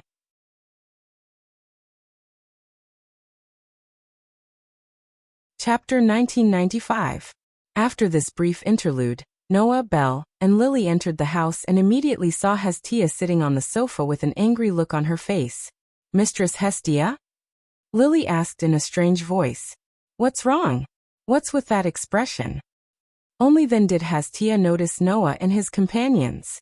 When she saw Noah, her angry look immediately turned into a pitiful one. Hastia jumped off the sofa and ran all the way to Noah.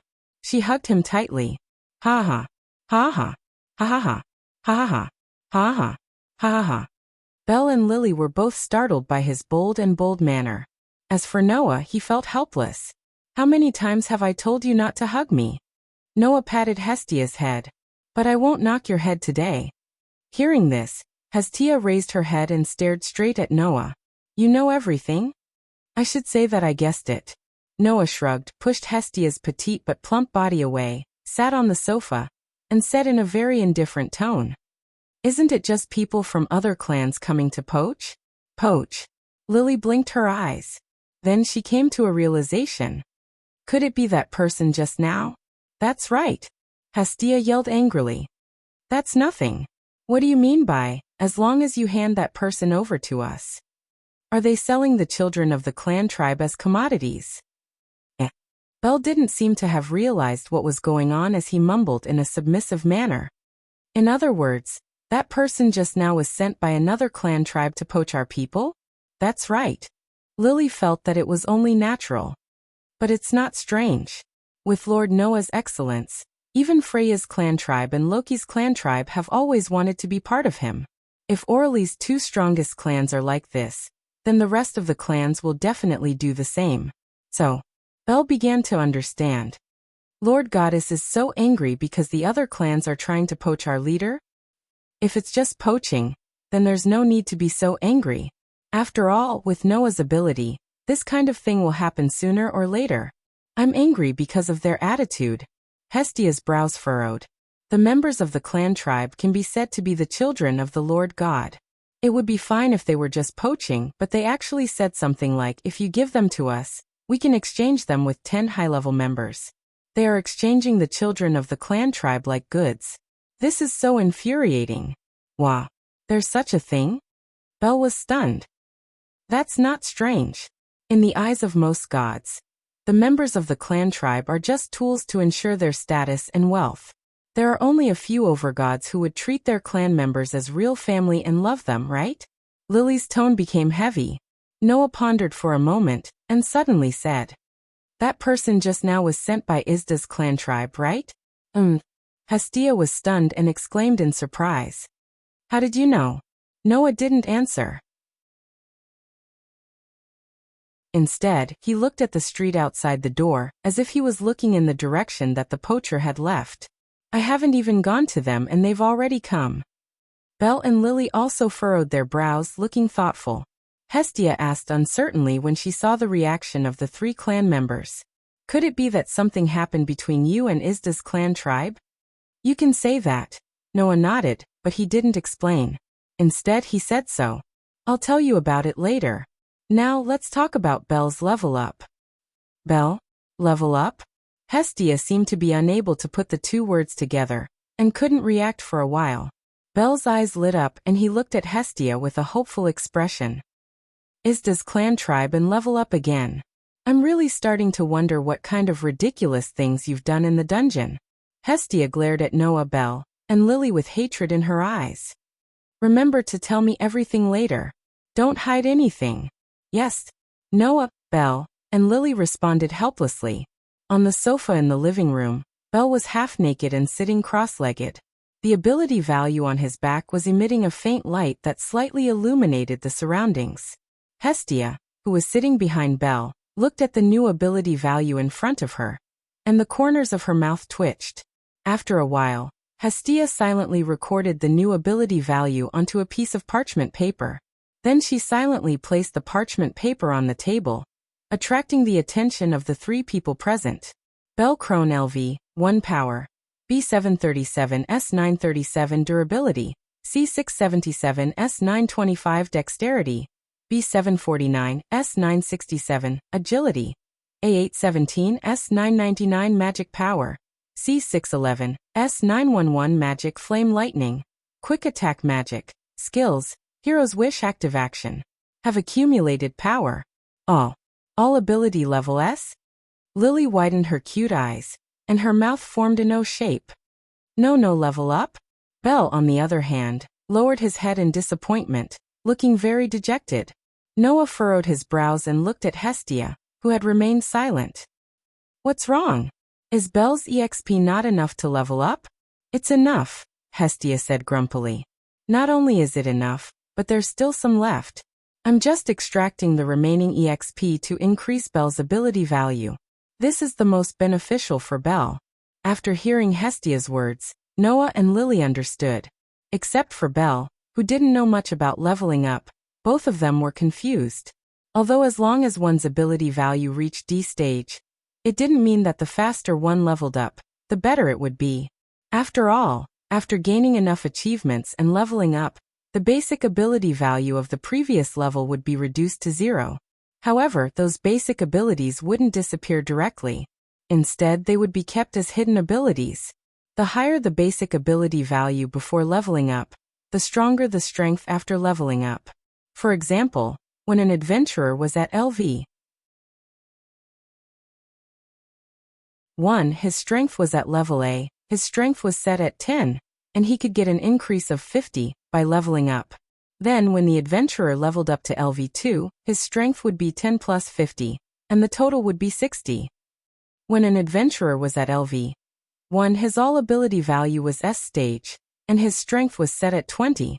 The increase from leveling up was also 50. Then, when the adventurer leveled up to LV2, his strength would be 20 plus 50. The total would be 70. Of course, if the two were to be compared, there would definitely be a gap.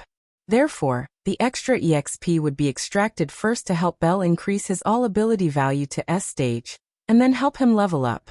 That way, the benefits would undoubtedly be more. There wouldn't be a second adventurer in the world who could keep his all-ability value S stage as a hidden ability. Of course, with the exception of Noah, who had surpassed the limit and retained the SSS stage of the all-around value at every level as a hidden ability. In other words, I can still level up? Hearing Lily's explanation, Belle was full of hope again. However, Hestia was not in the mood to pay attention to Belle. She kept staring at Noah, like a child who was kept in the dark. Although she didn't feel wronged, she still felt aggrieved. Being stared at by Hestia like that, Noah felt a little uneasy and said, "I'm sorry, but I'm sorry. Why are you looking at me like that?" Hestia didn't answer. She just continued to stare at Noah. After a long while, she finally opened her mouth. After a while she said, "Remember to tell me clearly what you did to Belle. For now, we need to level up Belle first." Okay. Noah didn't know whether to laugh or cry. He knew that this goddess wouldn't let him go so easily.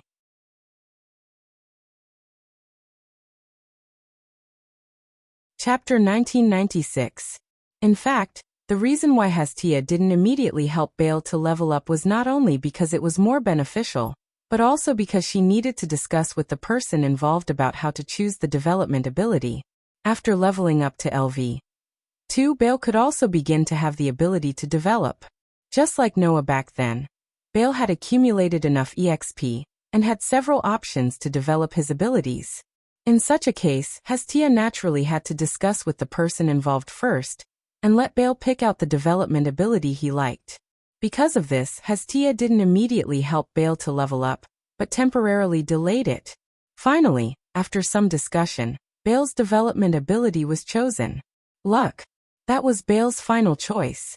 To tell the truth, even Hestia didn't know what effect this development ability had.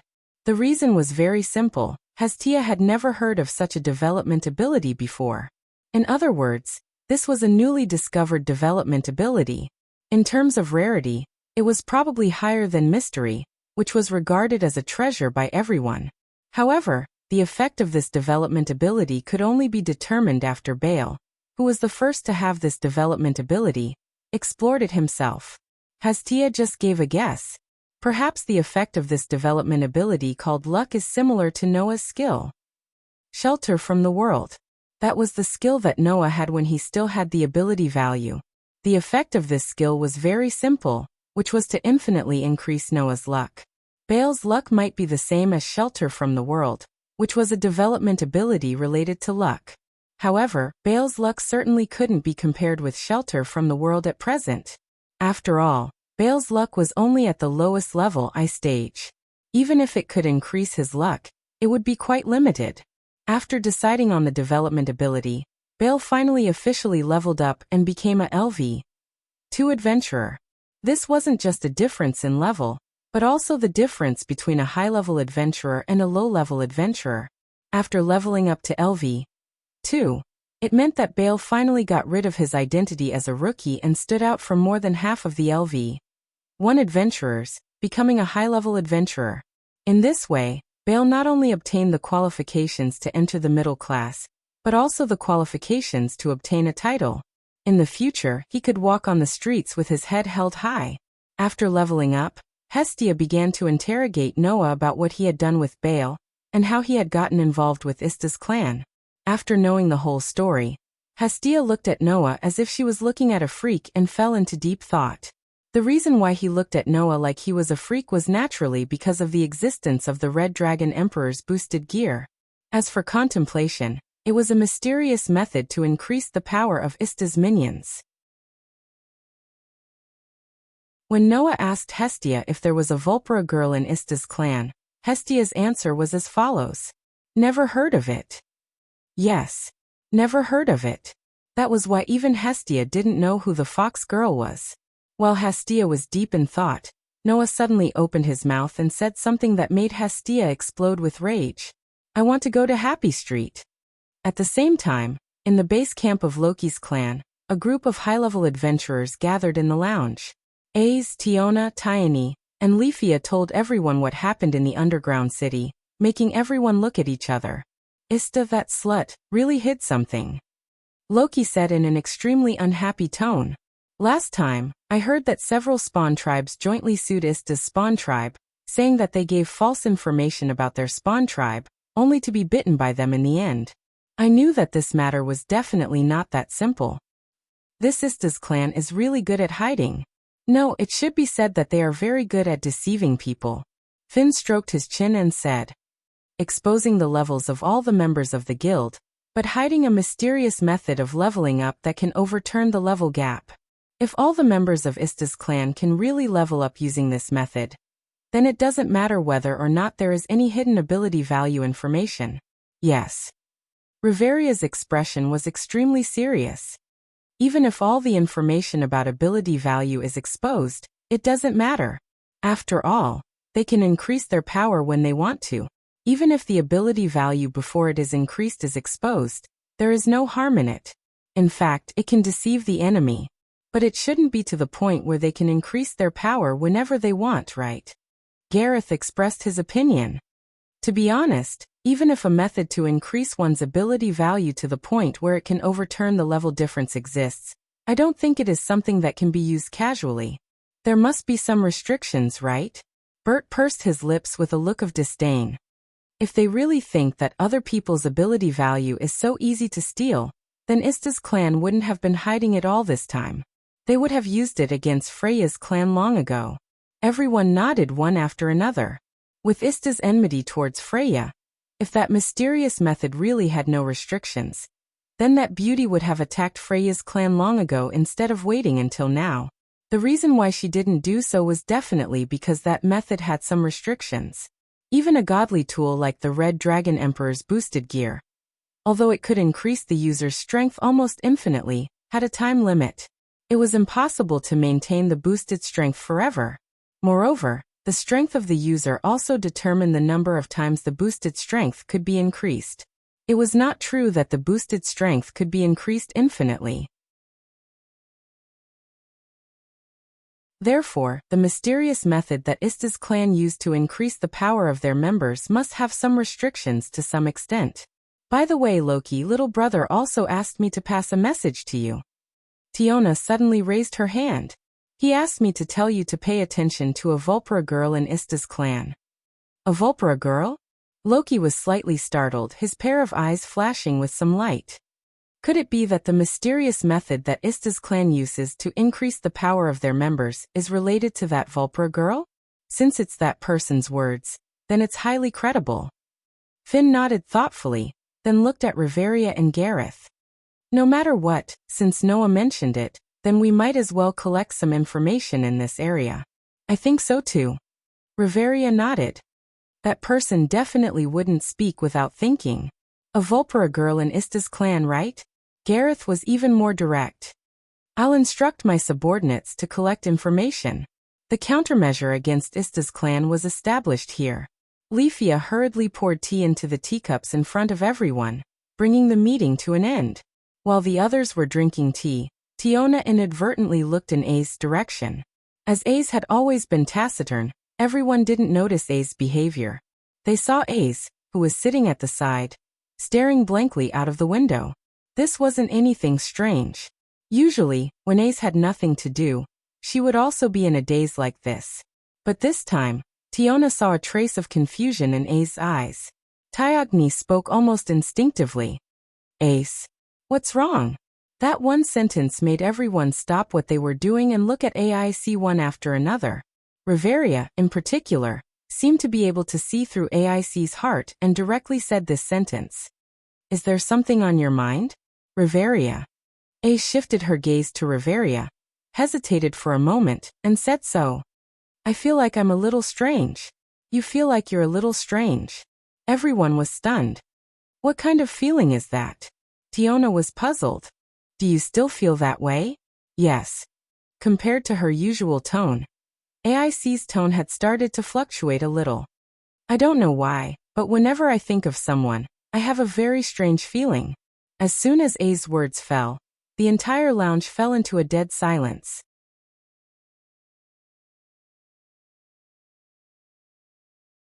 Chapter 1997.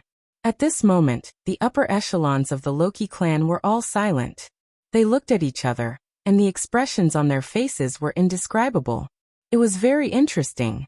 Looking at her companions, AIC's eyes couldn't help but blink, and she spoke weakly with some confusion. What's wrong with you guys? Hearing this, everyone's expression was still somewhat indescribable, especially Loki, Rafia, and Bert. Even their faces were stiff. Only Tiona and Tiny seemed to have encountered something interesting, and their faces were full of excitement. However, before Tiona and Tiny could speak, Riveria spoke first. Although it's a little strange for me to say it. Riveria looked at AIC's confused expression, sighed softly, and asked, AIC, can you describe it more specifically? More specifically. AIC's expression became even more confused. This really made things difficult for AIC. It should be known that this girl was not good at words and deeds, and it was difficult for her to express anything on her face. She was usually silent, like a cold little princess, so she was called concubine by others, and received the titles Sword Concubine and Warrior Concubine. There was really nothing more difficult than asking AIC to describe it more specifically with words. Riveria naturally understood AIC very well, and she rubbed her eyebrows and looked at AIC. Well, I know it's a little difficult for you to describe it more specifically, but in that case we will ask you some questions, and you just need to answer us truthfully. AIC secretly sighed in relief, and gently nodded her chin, indicating that she agreed. Thus, the upper echelons of the Loki clan fell into silence again, and looked at AIC as if there were sparks in their eyes, which made AIC a little timid. The first to speak was Riveria. What kind of person do you think that person is? AIC pondered for a moment, and after a while, said concisely, a very powerful, and very mysterious person. The second to speak was Gareth. What kind of person do you think that person is to you? AIC was startled, then lowered her head, as if she was asking her own heart, and said this sentence. He's very good to me. The third one to speak was Tiona, who raised her arm high. Compared to us, who do you think is more important, us or that person? A trace of awkwardness appeared on AIC's pretty face, as if she really didn't know how to answer. I don't know. The fourth to speak was Tyogni. Do you think it's worth being happy if you can be with that person all day long? AIC's mind involuntarily began to imagine such a scene. Unknowingly, her emotionless face began to relax as she answered almost instinctively. I think I'll be very happy. The fifth to speak was Rafia. If that person invited Miss AIC to join his clan, would Miss AIC agree? AIC hesitated for a moment before replying with a somewhat determined tone. I won't agree. Then let me ask you a question too. Finn looked at AIC as if he wanted to conclude. AIC, haven't you realized that that person already holds a very high position in your heart? AIC was stunned on the spot. Not only does he treat you well, but compared to us who are with you all day long, you said you don't know which side is more important. This means that he's at least on the same level as us in your heart, right? Finn smiled bitterly. And yet, you wish to be with him all the time. You might even hesitate when he tries to persuade you to join another clan. Furthermore, he has the power, prowess, and mystery that you look forward to. Is there a need to explain how much such a person holds in your heart? AIC was at a loss. Looking at AIC's reaction, Even the stiff Loki sighed and his expression became a little serious. Then let me ask you a question too. AIC raised her head and looked at Loki. Hey AIC, Loki said very seriously. That person is Noah, right? AIC held her breath as if the biggest secret in her heart had been exposed. She was at a loss of what to do. Under such circumstances, Bert seemed to have been provoked by something. He glared at AIC and finally said the most crucial sentence. I say, don't tell me you like that kid? Like. AIC was stunned. This word seemed to have some kind of unimaginable magical power. As soon as it entered AIC's heart, it was like a huge rock that stirred up waves and caused her heartbeat to accelerate rapidly. AIC unconsciously held her chest and listened to her accelerated heartbeat. She didn't know if it was because she couldn't believe it or because she didn't want to admit it. I like him. At this moment, the emotions that filled AIC's heart were like an expanding airflow that made her feel a little uncomfortable. However, AIC didn't feel any pain towards this uncomfortable feeling. Instead, she felt all kinds of emotions surging. Sour, sweet, bitter, spicy. Complicated emotions filled AIC's heart and made her feel like she didn't recognize herself anymore. Looking at AIC's dazed expression, everyone seemed to have understood what was going on and exchanged looks with each other. Miss AIC really likes Mr. Noah. Leafia was a little disappointed as though the person she yearned for was snatched away by someone else. I knew it. There's definitely something going on between AIC and little big brother. I didn't expect AIC to have reached this age. Life is really unpredictable. Tiona were excited while the other lamented. It actually developed to this extent? Riveria felt a little helpless. This is really interesting. When exactly did it become like this? Gareth seemed to be interested. Only Finn's expression was filled with helplessness and seriousness. He glanced at Rocky and spread his hands apart. A cadre of a clan tribe falling in love with a member of another clan tribe. That's really something that isn't funny, Finn said to Rocky. It all depends on how the Overlord sees this matter. What else can he see? Rocky glared at Finn and said with gritted teeth. Even if it's that little guy, he won't be able to snatch away my most beloved AIC unless? Unless? Finn raised his brows and asked. Unless what? Unless that little fellow is willing to consider leaving that shorty's clan. Loki's eyes turned slightly. If he can join my clan tribe, then I'll consider it. Is that so? Finn looked at Loki meaningfully and smiled. Seems like you value that man a lot too. After all, if it was Rocky in the past, anyone who dared to have designs on AIC wouldn't even think about it. But now Rocky said that he would consider it, which was enough to show how much he valued Noah. Unfortunately, that little guy won't be able to come to our clan tribe. Rocky pursed his lips and said with either jealousy or envy. I can see that my conditions are the same as that shorty's. To that little guy, whether our clan tribe is good or not doesn't matter at all, because we can't give him what he wants. Indeed. Finn couldn't help but sigh. He has too many miraculous methods that we don't have, and he doesn't care for what we do have. There's nothing more depressing than this. So what's the situation now? Riveria interjected. You're not going to interfere with AIC's relationship? I'm not going to interfere. Finn's face showed an innocent smile that matched his appearance. After all, I quite admire that man who even made AIC's heart flutter. As long as that little guy stays with that poor shorty, I won't agree. Rocky snorted coldly. Don't think I'll compromise so easily. The other girls began to surround AIC and chatter nonstop, but they didn't attract AIC's attention. That was because AIC was still there and didn't react for a long time.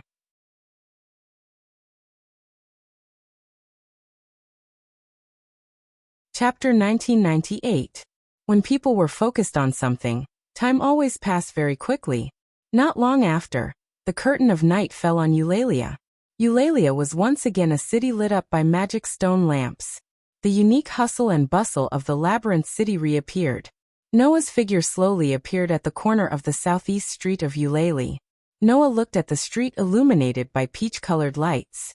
It was filled with scantily clad prostitutes and men who came to seek pleasure.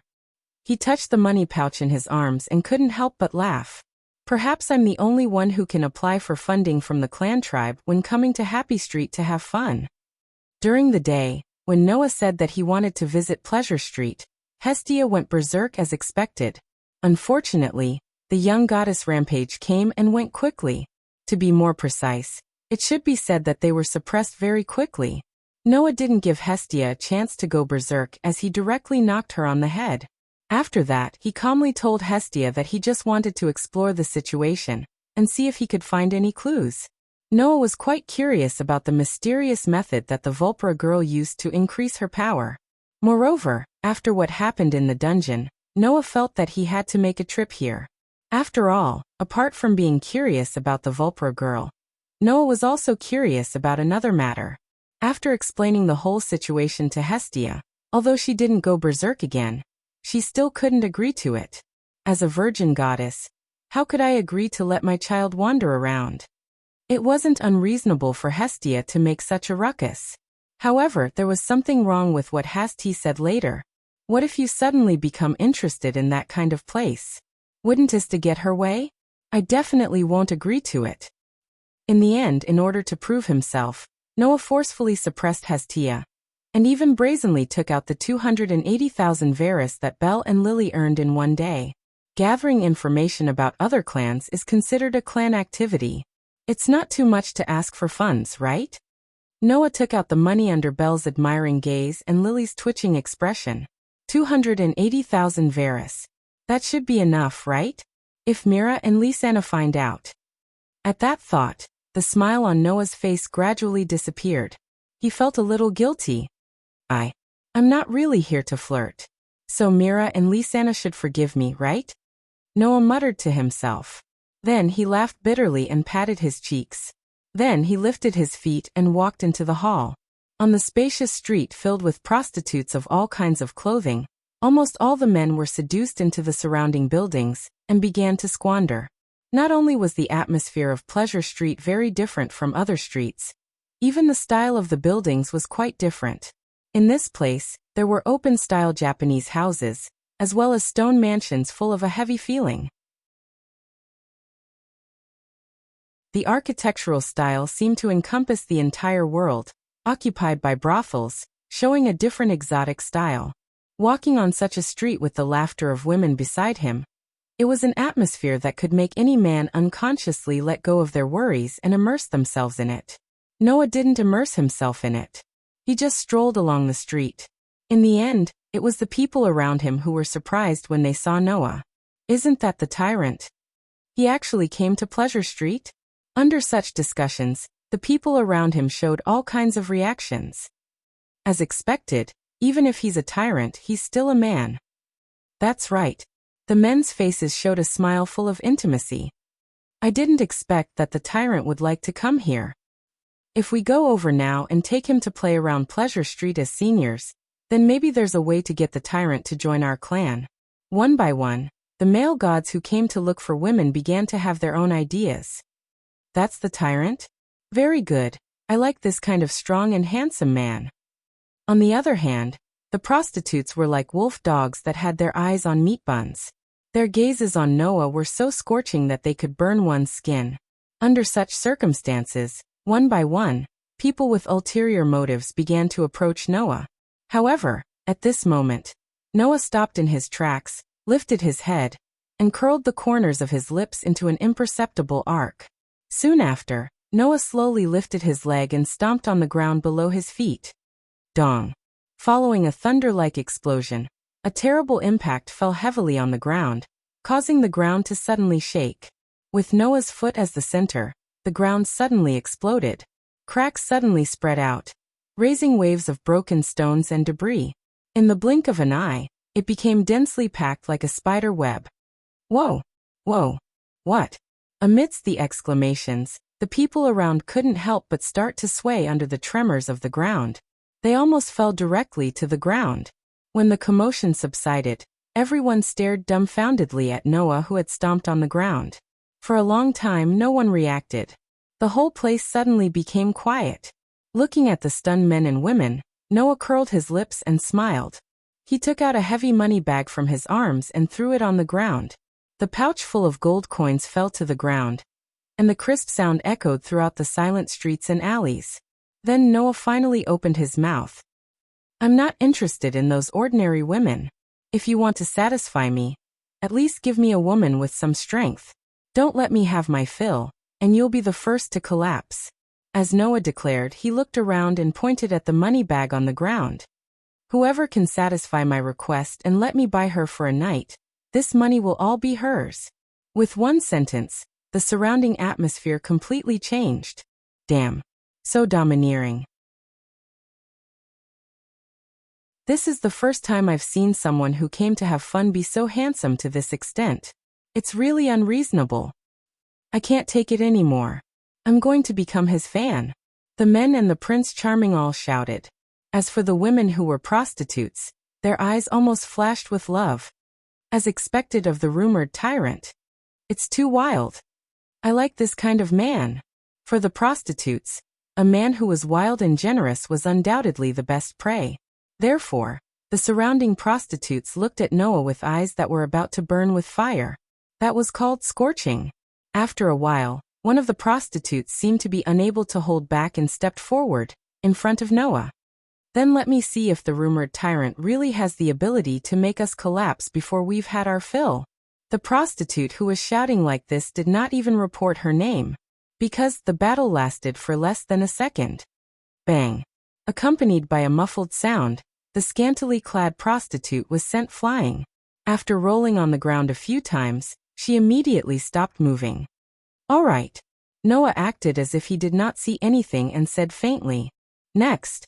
The men and the Prince Charming all looked at the unconscious prostitute and swallowed a mouthful of saliva. On the other hand, the prostitutes widened their eyes and looked at Noah with even more fervent gazes. He's really strong. He's so barbaric. I really want to know what he's going to do in bed. Unfortunately, we don't have the chance. Yeah. The prostitutes were excited and helpless as they discussed. However, if we can satisfy Tyrant and become a regular here, maybe we can have a taste in the future. That's right. We can't let him go. We must make him stay and satisfy him. Quick. Go and get those battle prostitutes from Ista's family to come here. The group of prostitutes fell into a commotion. Some stayed to watch Noah, and some went to the deepest part of Happy Street to inform the battle prostitutes from Ista's family. Seeing this scene, the corner of Noah's mouth rose again. The show had just begun.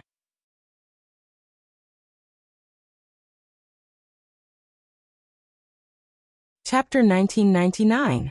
At the same time, on the open-air balcony on the top floor of the base camp of Ista's clan tribe, Ista, who was lying on the bench, listened to the young man's report.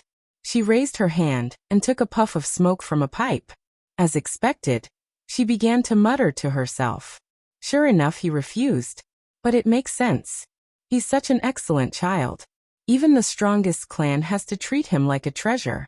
How could a lowly clan like Hestia's clan let go of him so easily? Then, Mistress Ista, what should we do?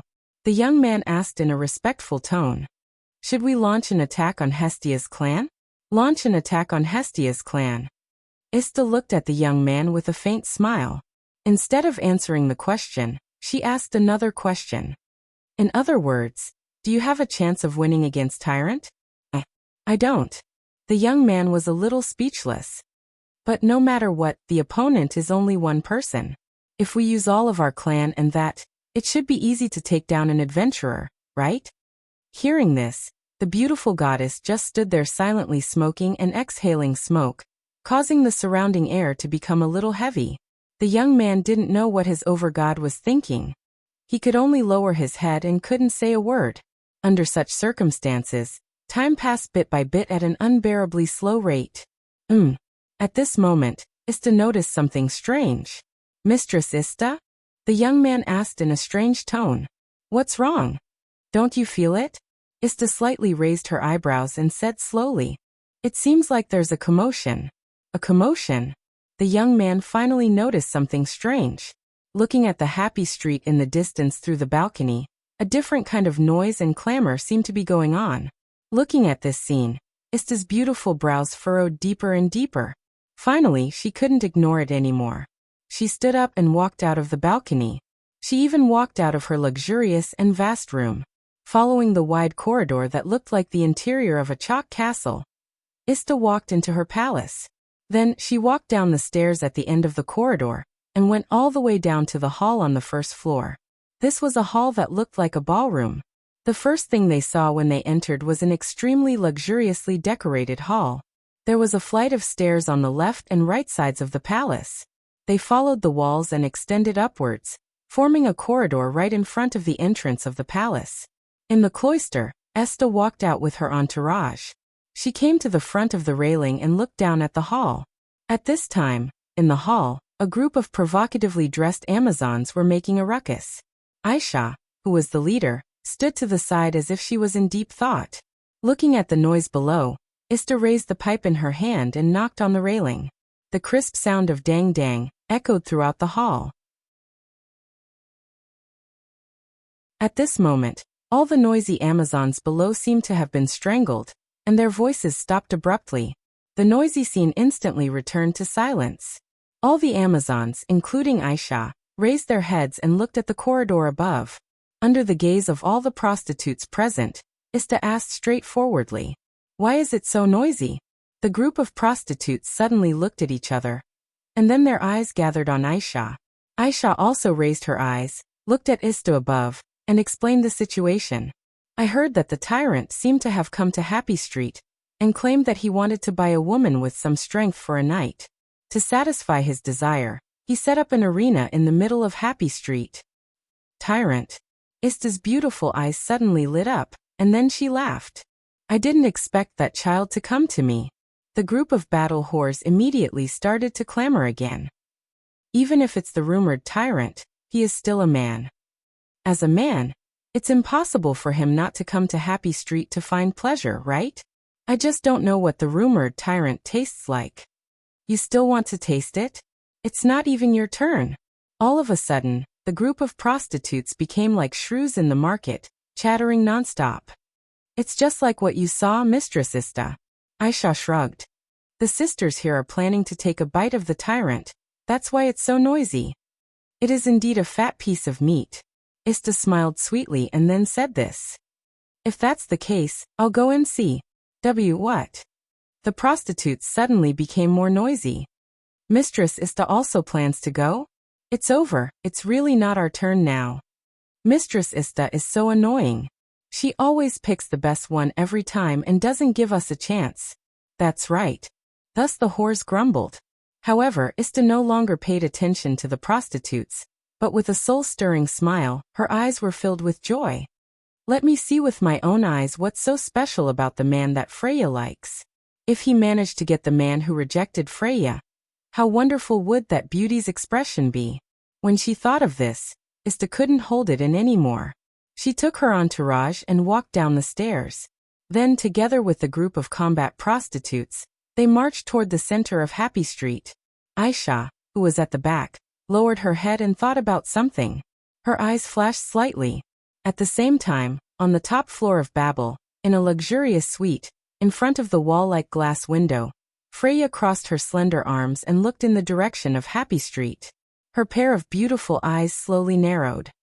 "I didn't expect that child to go there directly." In Freya's eyes, in the direction of Happy Street, the brilliance of the soul was shining like the sun, telling the beauty what the man that occupied her heart was doing. "Last time, you were so intimate with the swordswoman, and this time you went directly to Happy Street. Why do you always look at other women and never look at me?" The goddess of beauty and love spat out heartbroken words. Her pitiful tone was enough to arouse any man's desire to protect her. However, the goddess's face had a mesmerizing smile from beginning to end. With one hand on the glass window, she looked at the place where the brilliance of the soul was, and her eyes gradually became infatuated. Immediately, Freya whispered softly, "However, it's time for our game to begin. Let me see your handsome side, my most beloved man." Bang! In the center of the bustling Happy Street, a heart-wrenching muffled sound once again resounded under the night sky. Under that muffled sound, An unknown number of prostitutes flew out like a cannonball and rolled on the ground. Finally, they were stacked together with a large group of prostitutes. Their heads tilted, and they were completely motionless. "It's done," Noah said in a formulaic manner. "Next." The surrounding men and women looked at the pile of prostitutes, and then looked at Noah, who was standing in the center of the spiderweb-like cracks on the ground. One by one, they all shrunk their necks. "How many are there already?" "There are 20 of them, right?"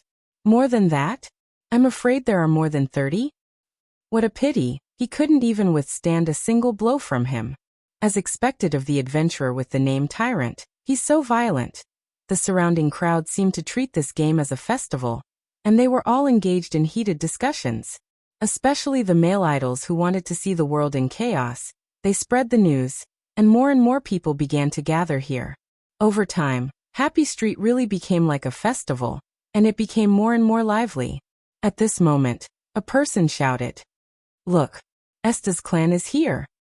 You're tuning in to the Lee May's Sword of Destiny YouTube channel. We're so grateful for your support, and don't forget to subscribe to join us on this incredible journey through captivating stories. Your generosity through donations truly makes a world of difference, as it's the primary source of revenue that allows me to expand and enhance this channel for you. Thank you from the bottom of my heart for being a part of this adventure.